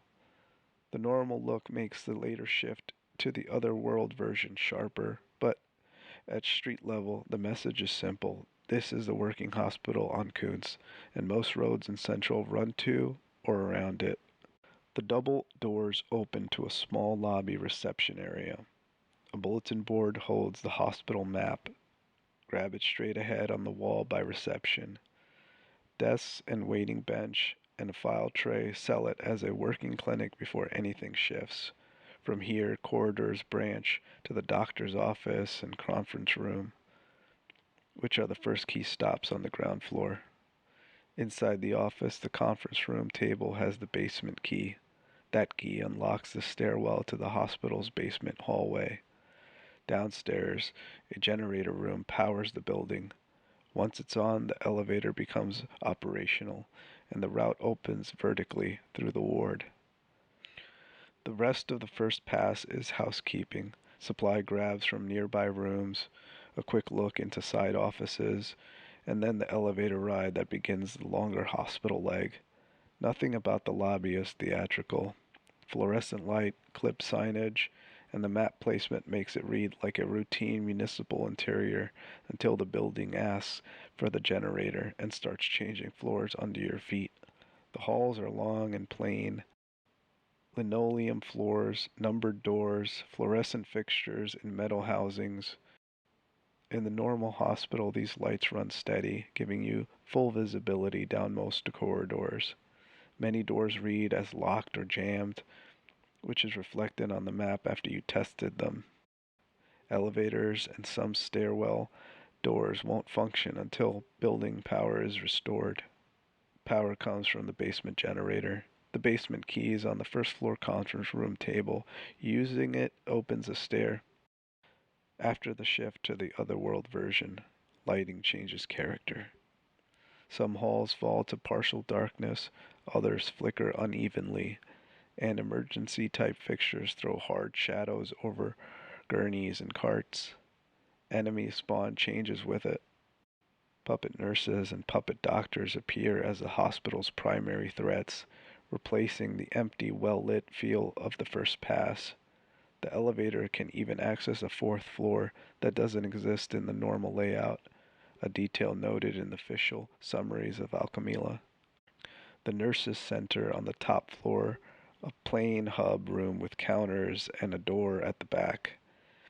In the normal hospital, it reads as a staff station with file trays and wallboard. After the shift, the same room becomes a choke point for the hospital's biggest lock. On the rear door, 8 square indents hold color plates. 4 are already inserted. A poem pinned nearby is the only clue. Clouds flowing over a hill, sky on a sunny day, tangerines that are bitter, lucky 4-leaf clover, violets in the garden, dandelions along the path, unavoidable sleeping time, liquid flowing from the slashed wrists. The solution is color logic. The missing 4 plates are scattered through otherworld Alchemilla. Turtle is in the third floor men's room, Cat on the wall of room 306, Hatter in room 204 after distracting the bloodsucker with a blood pack, Queen on the first floor director's office desk. Insert them in the correct slots to release the lock and open the east wing. The room also anchors little details that stick. A row of vending machines that just down the hall yield multiple health drinks. A puppet nurse begins patrolling right beyond this point once the doors open. The nurses' center is where the hospital stops being a tour of offices and becomes a puzzle box with living hallways attached. Room 204 on the second floor of Otherworld Alchemilla. The doors open on a dim ward room with a smear of blood on the floor and something attached to the back wall. The creature here is the bloodsucker, a mass of tubing and feelers that drinks from the puddle and lashes out when you approach. The plate of Hatter sits just beyond it on the wall. Trying to grab the plate without dealing with the creature fails. The tendrils block you. The safe method is simple. bring a blood pack from the hospital storage room, set it down as a distraction. The blood pack appears in Otherworld's Alchemila on the third floor storage shelf. Place it in 204, and the bloodsucker shifts to feed there, clearing space to take the Hatter plate. No combat is required. The room ties the hospital's small system together. A fetch from the upper floor storeroom, a controlled creature behavior, and a clean pickup that completes 1/4 of the nurse's center lock. With Hatter secured, the only remaining plates and their placement order stand between you and the east wing. The men's restroom on the third floor opens into a narrow, tiled room. Stalls line one wall, and a cracked mirror hangs over a rusty sink, and the air has a wet metal smell the hospital picks up after the shift. At the back, past the last stall, a square blue plate rests on the window ledge. This is plate of turtle. In official lists, it's described as a blue plate bearing a mock turtle. The room itself is small but useful as a breather. Puppet nurses sometimes roam the third floor hall outside, but they do not spawn in the restroom. Pick up the plate, check the mirror for bearings if you need to, and step back into the corridor. The piece belongs to the nurse's center door puzzle on the second floor. Room 306. The third floor west wing, room 306, is unlocked in Otherworld Alchemila. The room opens to a ward room, with 2 windows on the far wall and a low cabinet between them. The light hums and flickers. On the back wall between the window, a yellow square plate is mounted at chest height. This is plate of cat. There is no trick, no enemy trigger, and no tool required. Walk in, examine the wall, and take it. Room 306 usually carries only light loot besides the plate. Puppet nurses patrol the corridor outside, not the room itself. The director's office. First floor, Otherworld Alchemila. The director's office is a small administrative room with a tidy desk, filing cabinets, and a bulletin board. On the desk sits a square red plate stamped with a crown profile, the plate of Queen. The room doubles as a brief supply stop. Midwich Elementary. Library. Second floor, right side hall. The library door opens in the normal school. Inside, shelves, a front desk, and a first aid kit on the desk. Enemies are minimal here on first pass. The room reads as a straightforward pickup and map fill before you move on. The library reserve sits behind a separate door and is locked in the normal state. After the shift to Otherworld Midwich, you obtain the library reserve key in the second floor locker room. The rattling jump scare from earlier is replaced. When you re-enter, a body falls from a different locker and the library reserve key drops with it. With the key, the library reserve opens in the Nightmare School. A first aid kit sits on the large end shelf. A book titled The Monster Lurks can be read here if you previously examined the note of the same name in the boys' restroom. Guides flag this as a lore link rather than a progression item. The reserve has an interior door that connects to the adjacent classroom. You can unlock that door from the inside to tidy the loop back to the main hall. Midwich Gym is unlocked partway through the school section. A keypad on the second floor hall controls the door. Solving it lets you reach the gym wing. Inside, the floor is cleared from a reunion party. Streamers, balloons, round tables, and a board covered in class photos. Michelle Valdez is waiting here. She says she remembers a Cheryl Mason from her year and pushes to check the school records. The scene is quiet, no combat, just the conversation that moves you deeper into the building. The area just outside the entrance holds the echo message tied to a heart-shaped balloon on a bench. You grab it by honing in on phone static. This prom echo is one of the several school-themed messages placed around Midwich. From the gym, the path leads to Principal Fisher's office to access the computer, which becomes the next puzzle chain. Later, nightmare segments route back through the yards and the halls, but the gym itself stays a grounded anchor, a decorated space that reads like a real shelter spot during bad weather. exactly as Sybil suggested when she told Harry to head for the gym. Principal Fisher's office is a small administrative room off the second floor corridor. A desktop PC sits on the desk. The drawer, credenza, and bulletin board are dressed with personal items and school paperwork. The door closes behind you and the room goes quiet except for the PC fan. Access to the student records is gated by a forgotten password on the principal's computer. Selecting the recovery option brings up 3 security questions chosen from a pool. The answers are hidden in the office, name plaques, frame certificates, and notes on the wall, so you read the room to fill them in. When all 3 are correct, the machine reveals the password and unlocks the record screen. Guides record the revealed password as Sunday 45 when those particular questions are answered, though the exact questions can vary between playthroughs. With the password entered, the school database opens and you can view Cheryl's record, which advances the story out of the office and into the following chase segment. The office functions as a clean, grounded space that briefly feels normal. Computer hum, fluorescent light, and a principal's desk before the game drops you back into the cold. The boiler room and split head. After placing the gold medallion and silver medallion into the clock tower slots in the courtyard, the door won't open until the boiler is started. The basement key is already in play by this point. Head down, flip the generator, and the tower entrance unlocks. This is the intended route through Midwich. Medallions, power, then descend through the tower. On the far side, you emerge in Otherworld Midwich.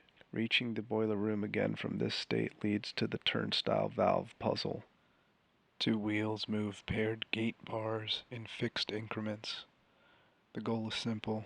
Rotate until the open sides of the turnstiles face you so the path lines up. The first series boss waits in the Otherworld boiler room. Split head. The arena is a low, hot chamber with pipework along the walls. The creature rushes and snaps wide. When the jaw opens, that's the punish window. Defeating it triggers a snap back to the Fog State School.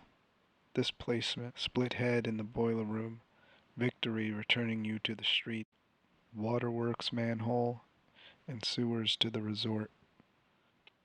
Past the post office, roof fight, and bridge, the route drops to a fenced waterworks beside Midwich Elementary. The sign reads, Reservoir, authorized personnel only. The gate is locked with a rusty padlock that breaks if you strike it, revealing a manhole and the way down. This is the intended entry to the sewer system that leads towards the lake and the resort district. The first level is a dim concrete run with an office nook in the northeast corner. On the desk sits the sewer map and a save point. A wall box beside the desk holds a sewer key, which opens a barred gate back near the start. Hang scratchers, mantis-like creatures that cling to ceilings, prowl these tunnels. Their clinking gives them away, but they ambush in pairs in the narrow paths. A ladder brings you to the upper section where the second key, the sewer exit key, rests in bloody water at the far west end. Picking it up often triggers a rush of hang scratchers. With the exit key, the southeast ladder takes you topside into the resort area, where a street side board has the resort map posted on the wall. From here, the path continues through Annie's Bar and the lakeside street. Annie's Bar. A neon beer sign glows above papered windows and a narrow door. Inside, the room is small. 2 pool tables, a short counter, a jukebox, and a save point on the bar.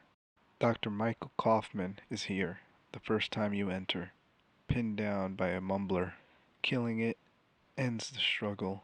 Kaufman snaps at Harry, collects himself, and hurries out without much explanation. The scene is fixed to the resort district that opens up after the sewer exit. Check the floor between the pool tables. Kaufman's wallet lies there with two important items: the Kaufman key for the nearby motel room and a receipt from Indian Runner printed with the four-digit code 0473. That number unlocks the shop's front keypad a few blocks away. The bar itself is otherwise bare. A couple health drinks on the counter in many routes, posters on the wall, and chairs left at an angle like someone left in a hurry. The scene's outcome is the same regardless of difficulty. If you follow the lead on the receipt, the path runs next to Indian Runner, then onto Norman's Motel and the locked garage. Completing that chain is what lets the story acknowledge Kaufman again later. Indian Runner. A small general store sits at Weaver Street and Craig Street. The front door has a keypad. The number from Kaufman's receipt found on the floor at Annie's bar opens it. The code is 0473. Inside, shelves are half stocked and a register sits by a corkboard. This is the first real stop on the Kaufman side path after the bar. Behind the counter and on the wall are the clues that point farther into the resort. A delivery note next to a photo of Norman's Motel lists a rear door schedule and a pad code 0886. A small safe key can also be found here. The store safe contains vials of PTV, tying the shop to the town's drug traffic. The combination and items are fixed across guides and are recorded as part of the optional Kaufman sequence. The motel details in Indian Runner aren't flavor. They are the route forward. With the 0886 code, you can open the rear entrance of Norman's Motel, reach the proprietor's room for the magnet, and then access room 3 to fish out the motorcycle key from beneath the floorboards. The key opens the bike in the motel garage, where a vial of aglofitis is hidden in the fuel tank. Completing this chain is what enables the good or good plus endings. Norman's Motel. The motel sits off Weaver Street, a short walk from Indian Runner. The rear entrance has a keypad. The delivery list in Indian Runner gives the code 0886. Inside, the office lounge reads like a working front desk, with a table that holds the magnet used later in the quest. A corridor from the counter leads to the garage, where a dust-wiped motorcycle sits with a locked fuel cap. The Kaufman key from Annie's bar opens room 3. Move the heavy dresser to reveal a gap in the floorboards. The motorcycle key is visible but out of reach. Use the magnet to lift it from the crack. Back in the garage, the motorcycle key opens the cap. Inside the tank is a vial of aglofitis, who storms in and confirms his involvement before taking the vial. Completing this motel sequence is what enables the good and good plus endings later. Without Kaufman's side path, these routes are locked out. Canon pages and walkthroughs all tie the vial in tank reveal Silent Hill Historical Society.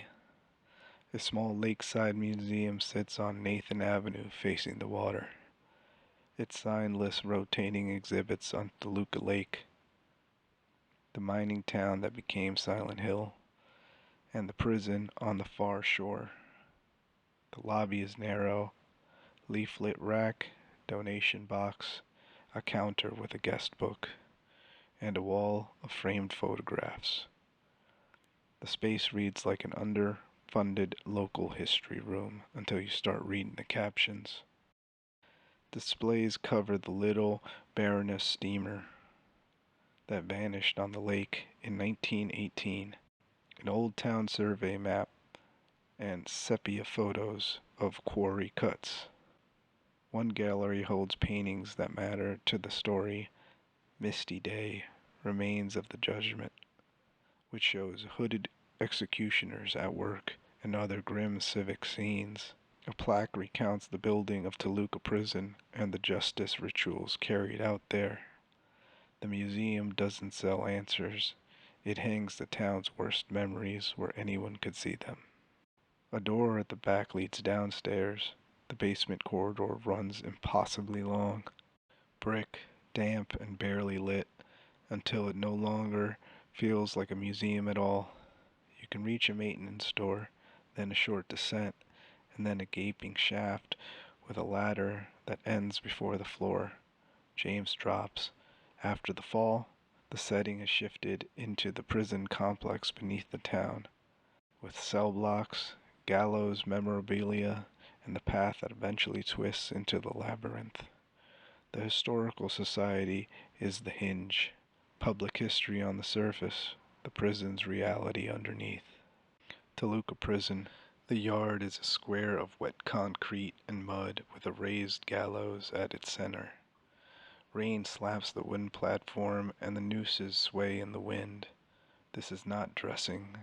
The game expects you to work with the gallows before the prison will let you descend. After the correct inputs, a scream echoes across the yard and something changes back inside. 3 metal tablets are scattered through the prison. Gluttonous pig sits on a table in the cafeteria. The oppressor rests on the north cell block bed, 7 cells from the east, and the door briefly locks behind you when you take it. The seductress lies in the showers, found in a stall on the second floor block. These placements are consistent in both the original release and the remake. Place all 3 tablets on the gallows monument in the yard. On your way back in, a horseshoe now hangs from the courtyard door handle. Pair that with the wax doll from a cell and the lighter from the visiting room to make a crude handle. Use it on the stuck floor hatch on the west wing to open the drop. The hatch leads to the long descent towards the labyrinth beneath the prison. No map provided, just damp brick, metal ladders, and the feeling that you're too deep for a town museum to be overhead anymore. Labyrinth. The prison drops into a brick maze with no map and a central chamber built around a rotating cube. Turning the cube realigns bridges and doorways, letting you reach 3 side zones before returning to the center. Guides treat this as the crossroads of the labyrinth. In the remake, the cube explicitly gates the rotten, desolate, and ruined areas. After clearing the routes, a new object appears in the hub. Pyramid Head's great knife, embedded in stone. James heaves it free. You carry it through the next passage, the Hall of Arms, a corridor of grasping hands, using the blade to force a way through before dropping it at the far side. Canon walkthroughs and articles place the knife pickup here immediately after the cube sequence. Beyond the hall is a tight run of stairs into a small cemetery. Headstones carry familiar names including James. The way forward is straight down. You climb into the open grave, drop to the lower level where the path ends in the meat locker and the confrontation with Eddie Dombrowski. Orion Hunting Lodge and Blood Trail Cabin. In the woods outside town, the Orion Hunting Lodge is the first real shelter. Inside the front room, a first aid cabinet by the door holds a key that unlocks the back door. The lodge is quiet and staged like a working cabin. Gear racks, a desk, and wall cupboards. 2 mementos are documented here. A movable feast in a small wall cabinet off the right-hand room, and a broken ward in a drawer off the next doorway. Echo messages cluster around the approach and outbuildings, including one by a wreath on a tree, and another near a blue tent bag by the pump station path. Past the pump station, the forest track bends to a second cabin with a trail of blood outside. Follow the stains around the left wall to a table where a pink wallet sits. Open it to get a key for the door. Crossing that threshold triggers the next nightmare run and marks the woods shift from tourist hunting country to something hostile. Guides note a phone call from Sybil on the path between the lodge and this cabin, plus an echo from a skull in the trees by the fence line. Small details that make the clearing feel lived in before the ice locks down. The lodge, the pump station, the blood trail cabin form one continuous segment. Warm light, open snow, then hard drop into the chase. Historical Society, paintings and plaques. The museum's first gallery is small. Leaflet rack at the entrance, a safe point on the counter, then 2 rooms lined with framed pieces. The most striking canvas is Misty Day Remains of the Judgment, a depiction of Silent Hill's historical executioners. Red, triangular helmets, long spears, victims suspended upside down. The game presents it as civic artifact, not a fantasy. Guides and official merchandise call out this exact title and placement inside the Historical Society. Other frames and placards cover local history. You'll see material on Toluca Prison and the old justice rituals, a survey map of the district, and lake ephemera tied to disasters like the Little Baroness steamer that vanished in 1918 with 14 people aboard. These notes are consistent across reference pages and in-game memos you'll read later in the prison wing. The curation sets the tone for the descent that follows. You move from labeled oil paintings and captions, polite museum language, into a back door, a short stair, and then a corridor that's too long to live under a lakefront building. From there, the route drops into the prison level, where tablets, cells, and gallows replace the frames and plaques. The Historical Society functions as a hinge, public history on the walls above, and the town's unsanitized version underneath, framed maps and survey boards. The first gallery room includes framed survey maps and period photographs. One wall carries a labeled map on the district around Toluca Lake, with South Vale marked along the western bank. Another frame summarizes the lake's region's history, including notes about disasters later echoed in memos. The curation reads like a small town museum. Brass title plates, thin frames, and typed captions about mining, lodging, and the prison that once dominated the far shore. A nearby placard references the lake's tragedies that locals still talk about. The most prominent is the Little Baroness case from November 1918, when a tourist steamer vanished with 14 people aboard. The same incident appears again later in text pieces like The Legend of the Lake, tying the gallery's calm presentation to the spookier folklore you can read deeper in the game. Standing in front of the frames, the museum feels ordinary. It's only when those dates and the names resurface in the prison wing that the details start to bite.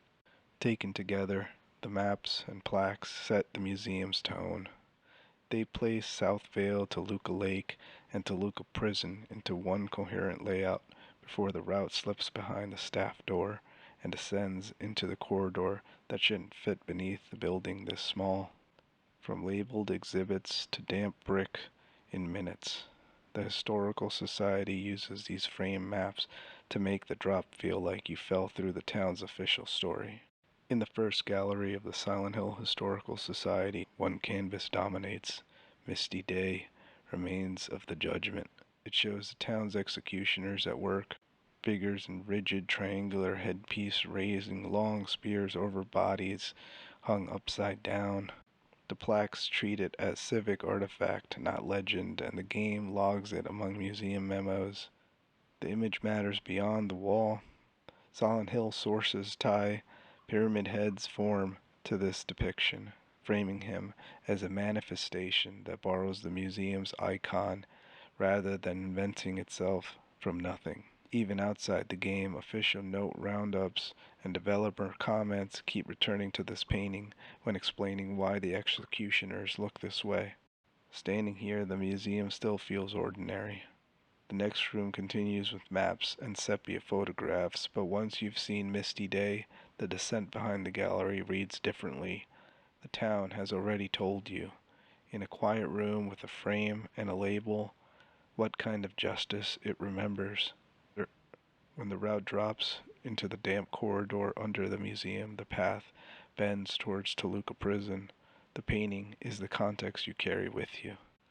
At the back of the first galleries, a staff door leads to a short service corridor. A break in the wall reveals a narrow stairwell. Step through, and the museum stops feeling like a public space. The stairwell drops far below what any lakeside building should allow. Stone steps, damp walls, and a single light that never seems closer, no matter how long you descend. At the bottom sits a small work table. Guides notice a range on the desktop and a corridor that bends into the room with a hole in the floor. Cannon places Toluca Prison on the same grounds as the Modern Historical Society.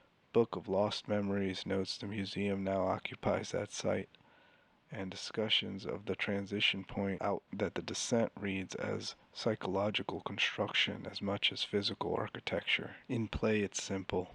You leave the frame maps and plaques, take the impossible staircase, and arrive at the prison's threshold deep under South Vale. Glass cases line the first rooms. Most are cracked or fully shattered, with hinge screws pulled and labels hanging loose.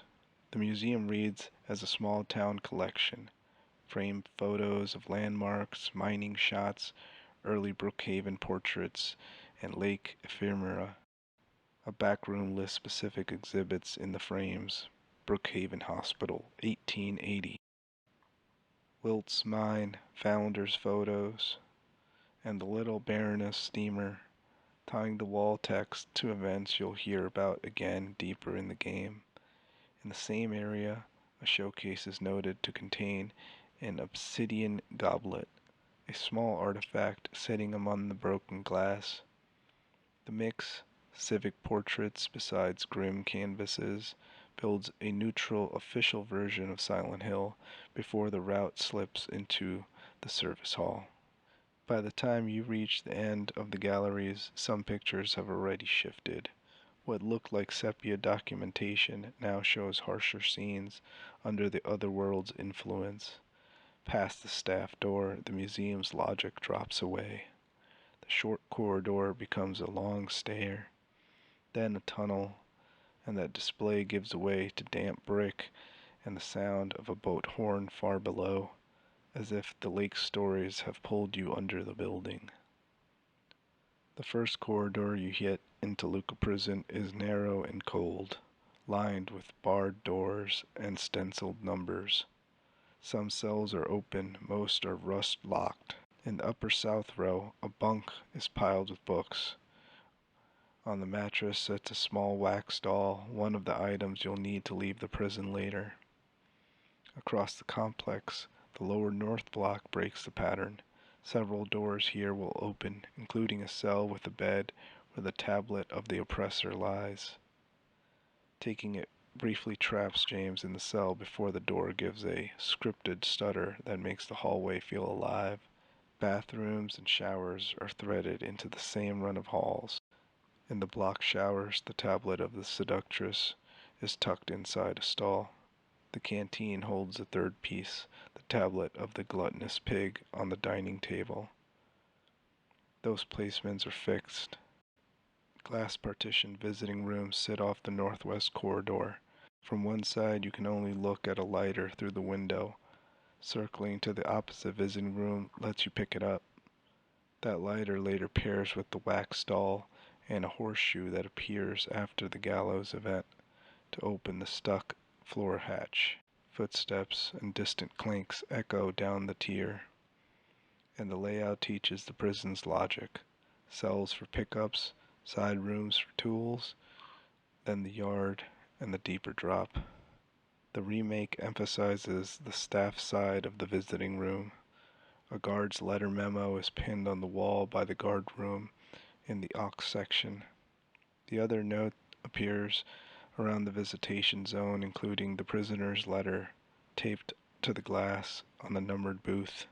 These placements fix the idea that the windows aren't just barriers, they're where information gets posted. One booth window is broken. Wait a minute, and a lying figure shoves through. Once it's clear, you can slip across via the shattered pane to continue. Walkthroughs call out this exact beat in the visitation corridor before you loop toward the break room and infirmary. Deeper under the museum approach, a desk at the bottom of the impossibly long staircase holds the prisoner note dated September 11, 1820, with an ID number C221. It's placed beneath the Silent Hill Historical Society, just before the prison proper, and long-running memo lists file it as the first explicit prison record. You read on the descent. The nearby wall text for Crimson and White Banquet for the Gods sits in the same corridor, linking the paperwork tone to the execution imagery you'll confront in the yard. Across both versions, these scraps, letters on glass, guards' notices, dates, notes on desks, act like the prison's ledger.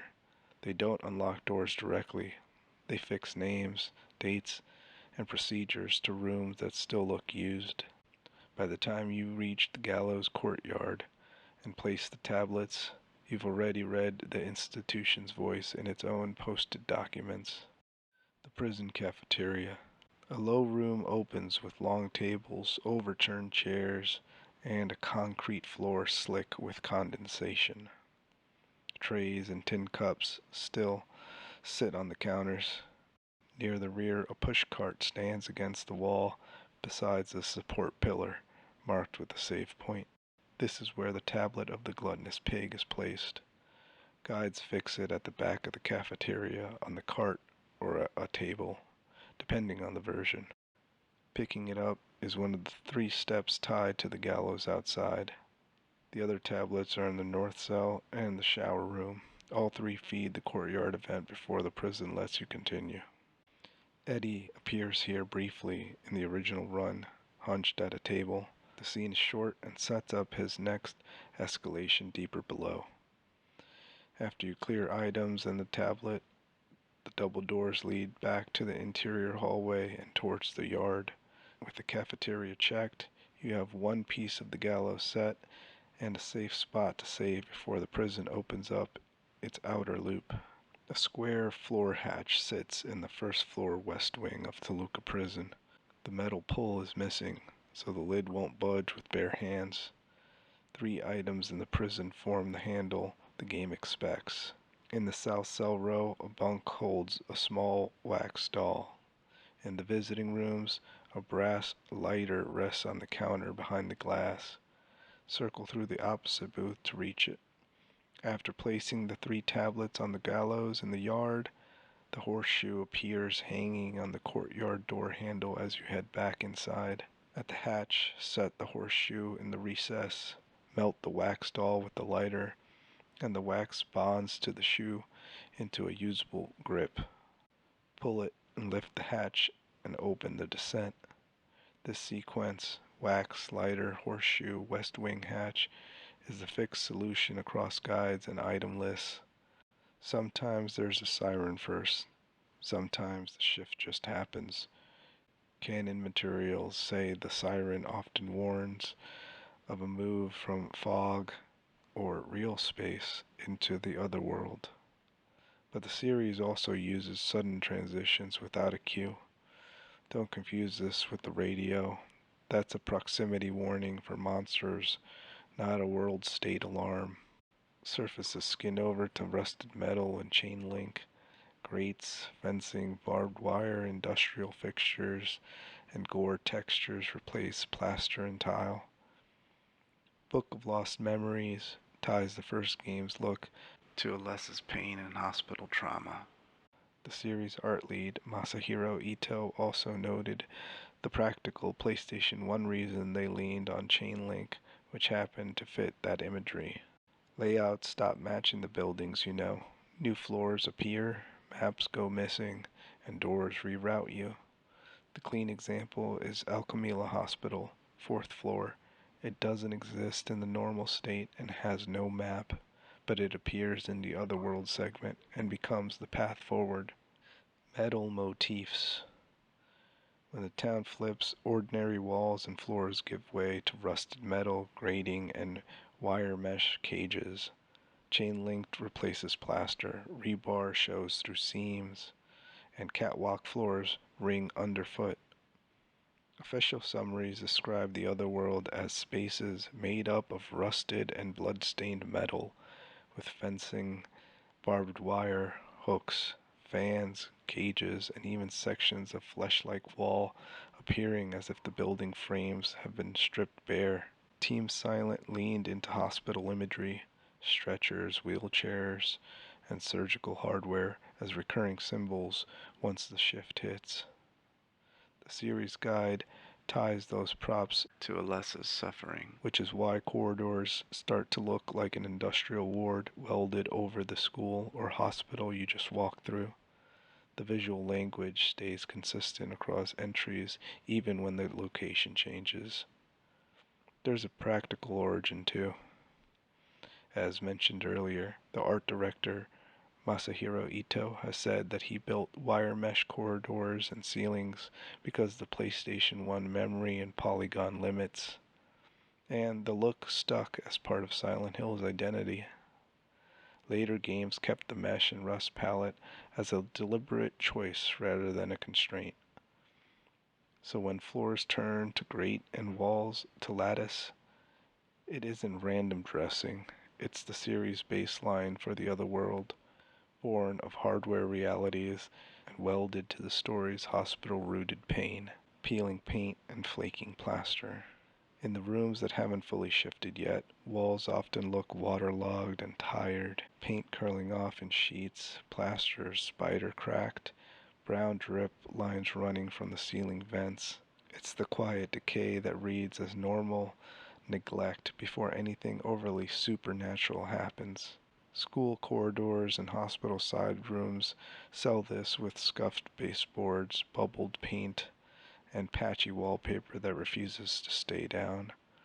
The vibe is lived in and damp rather than theatrical.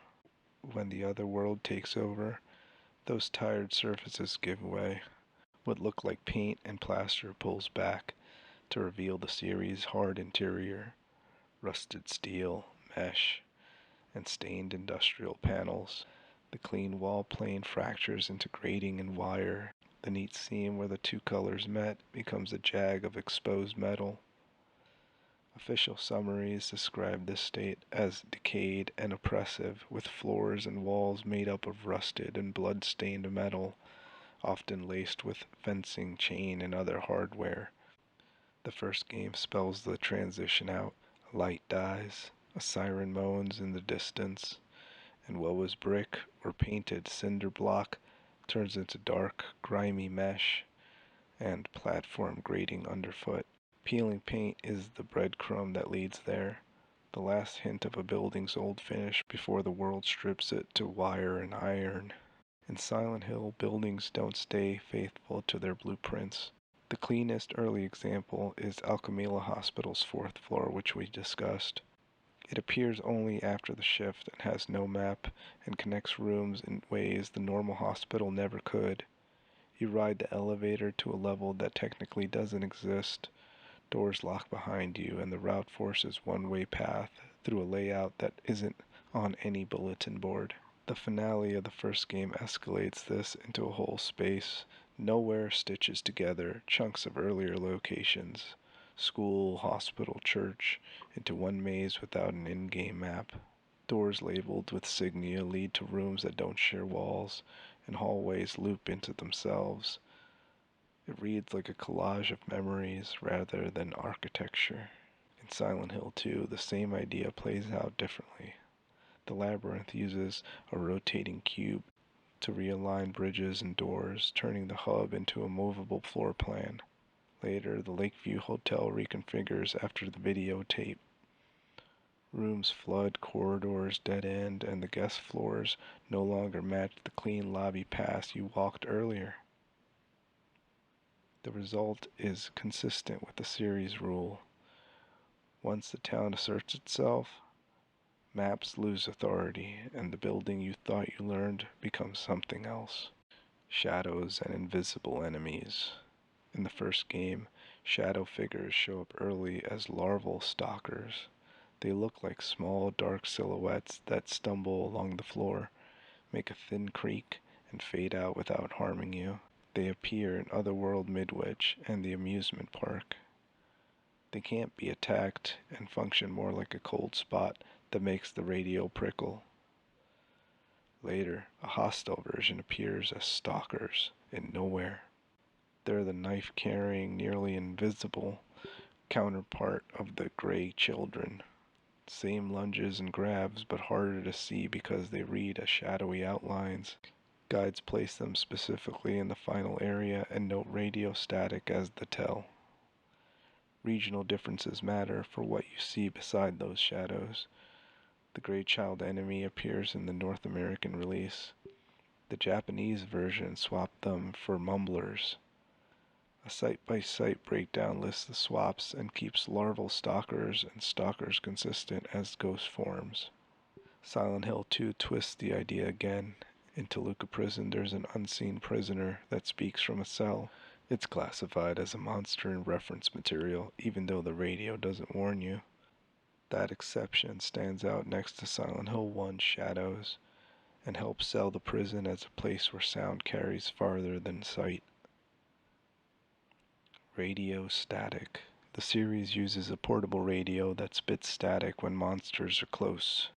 It's introduced as a normal object and then becomes a warning system you can read by ear. Harsher, louder hiss means something is nearer. Every main entry adapts the same idea. In Silent Hill 1999, you first see it in Cafe 5-2. Harry hears the unit crackle, says the line everyone remembers. Huh? Radio? What's going on with that radio? And an air screamer breaks the window a beat later. The placement fixes the radio as an earlier, essential pickup tied to enemy proximity. In the original Silent Hill 2, from 2001, James acquires the radio at the end of Vax Road, right before the first lying figure fight. It behaves the same way, ambient static as a threat gauge, and even breaks format once in Brookhaven Hospital, where it momentarily picks up a bizarre game show broadcast in the elevator. The 2024 remake remixes the moment into a set piece. A radio in Blue Creek apartment 307 hangs caged from the ceiling. Lowering it via valve smashes the unit and yields the hour hand for the clock puzzle. The mechanic still centers the radio as an attention magnet, but here it's a physical puzzle object tied to progression. Across games, radio equals nearby danger. Mirrors. In Silent Hill 3, the hospital's third-floor alternate storeroom contains the mirror scene fans still point to.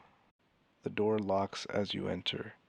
In the reflection, black tendrils spread across the floor, climb into the sink, and then start pouring from the real sink on Heather's side. The room stains red. Stay too long and it becomes a timed death. When the reflection freezes, the door unlocks and you can leave. In Silent Hill Origins, mirrors are an explicit mechanic. Touching large wall mirrors flips Travis between the normal hospital and its other world. The mirror shows whichever state you aren't in. Elisa appears to teach the interaction during the early Alchemila Hospital segment. In the Silent Hill 2 2024 remake, Lakeview Hotel folds mirrors into puzzles. Room 202-205 feature a vanity mirror set up where you replace a bulb or read a phrase through a mirror to unlock a suitcase, continuing the floor keychain, where you replace a bulb or read a phrase through a mirror. Returning paths. Silent Hill reuses streets and rooms by changing their state.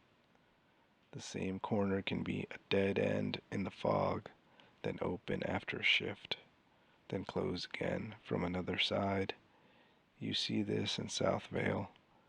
The tarp wall at the west end of Cat Street is sealed during the early walk.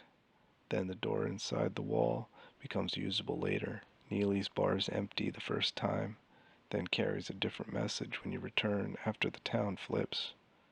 These revisits aren't side content, they're how the game advances you without adding a new map space. Apartments do the same thing. Woodside and Blue Creek are side-by-side buildings.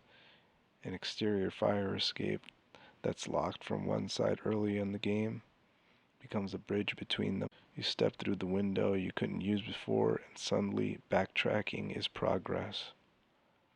The Rosewater Park cycle is another clear example.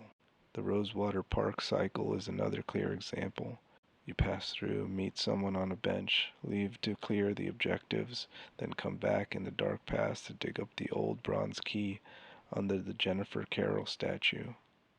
Same park, different rules, new outcome. You walk the clean guest floors, solve puzzles, and leave.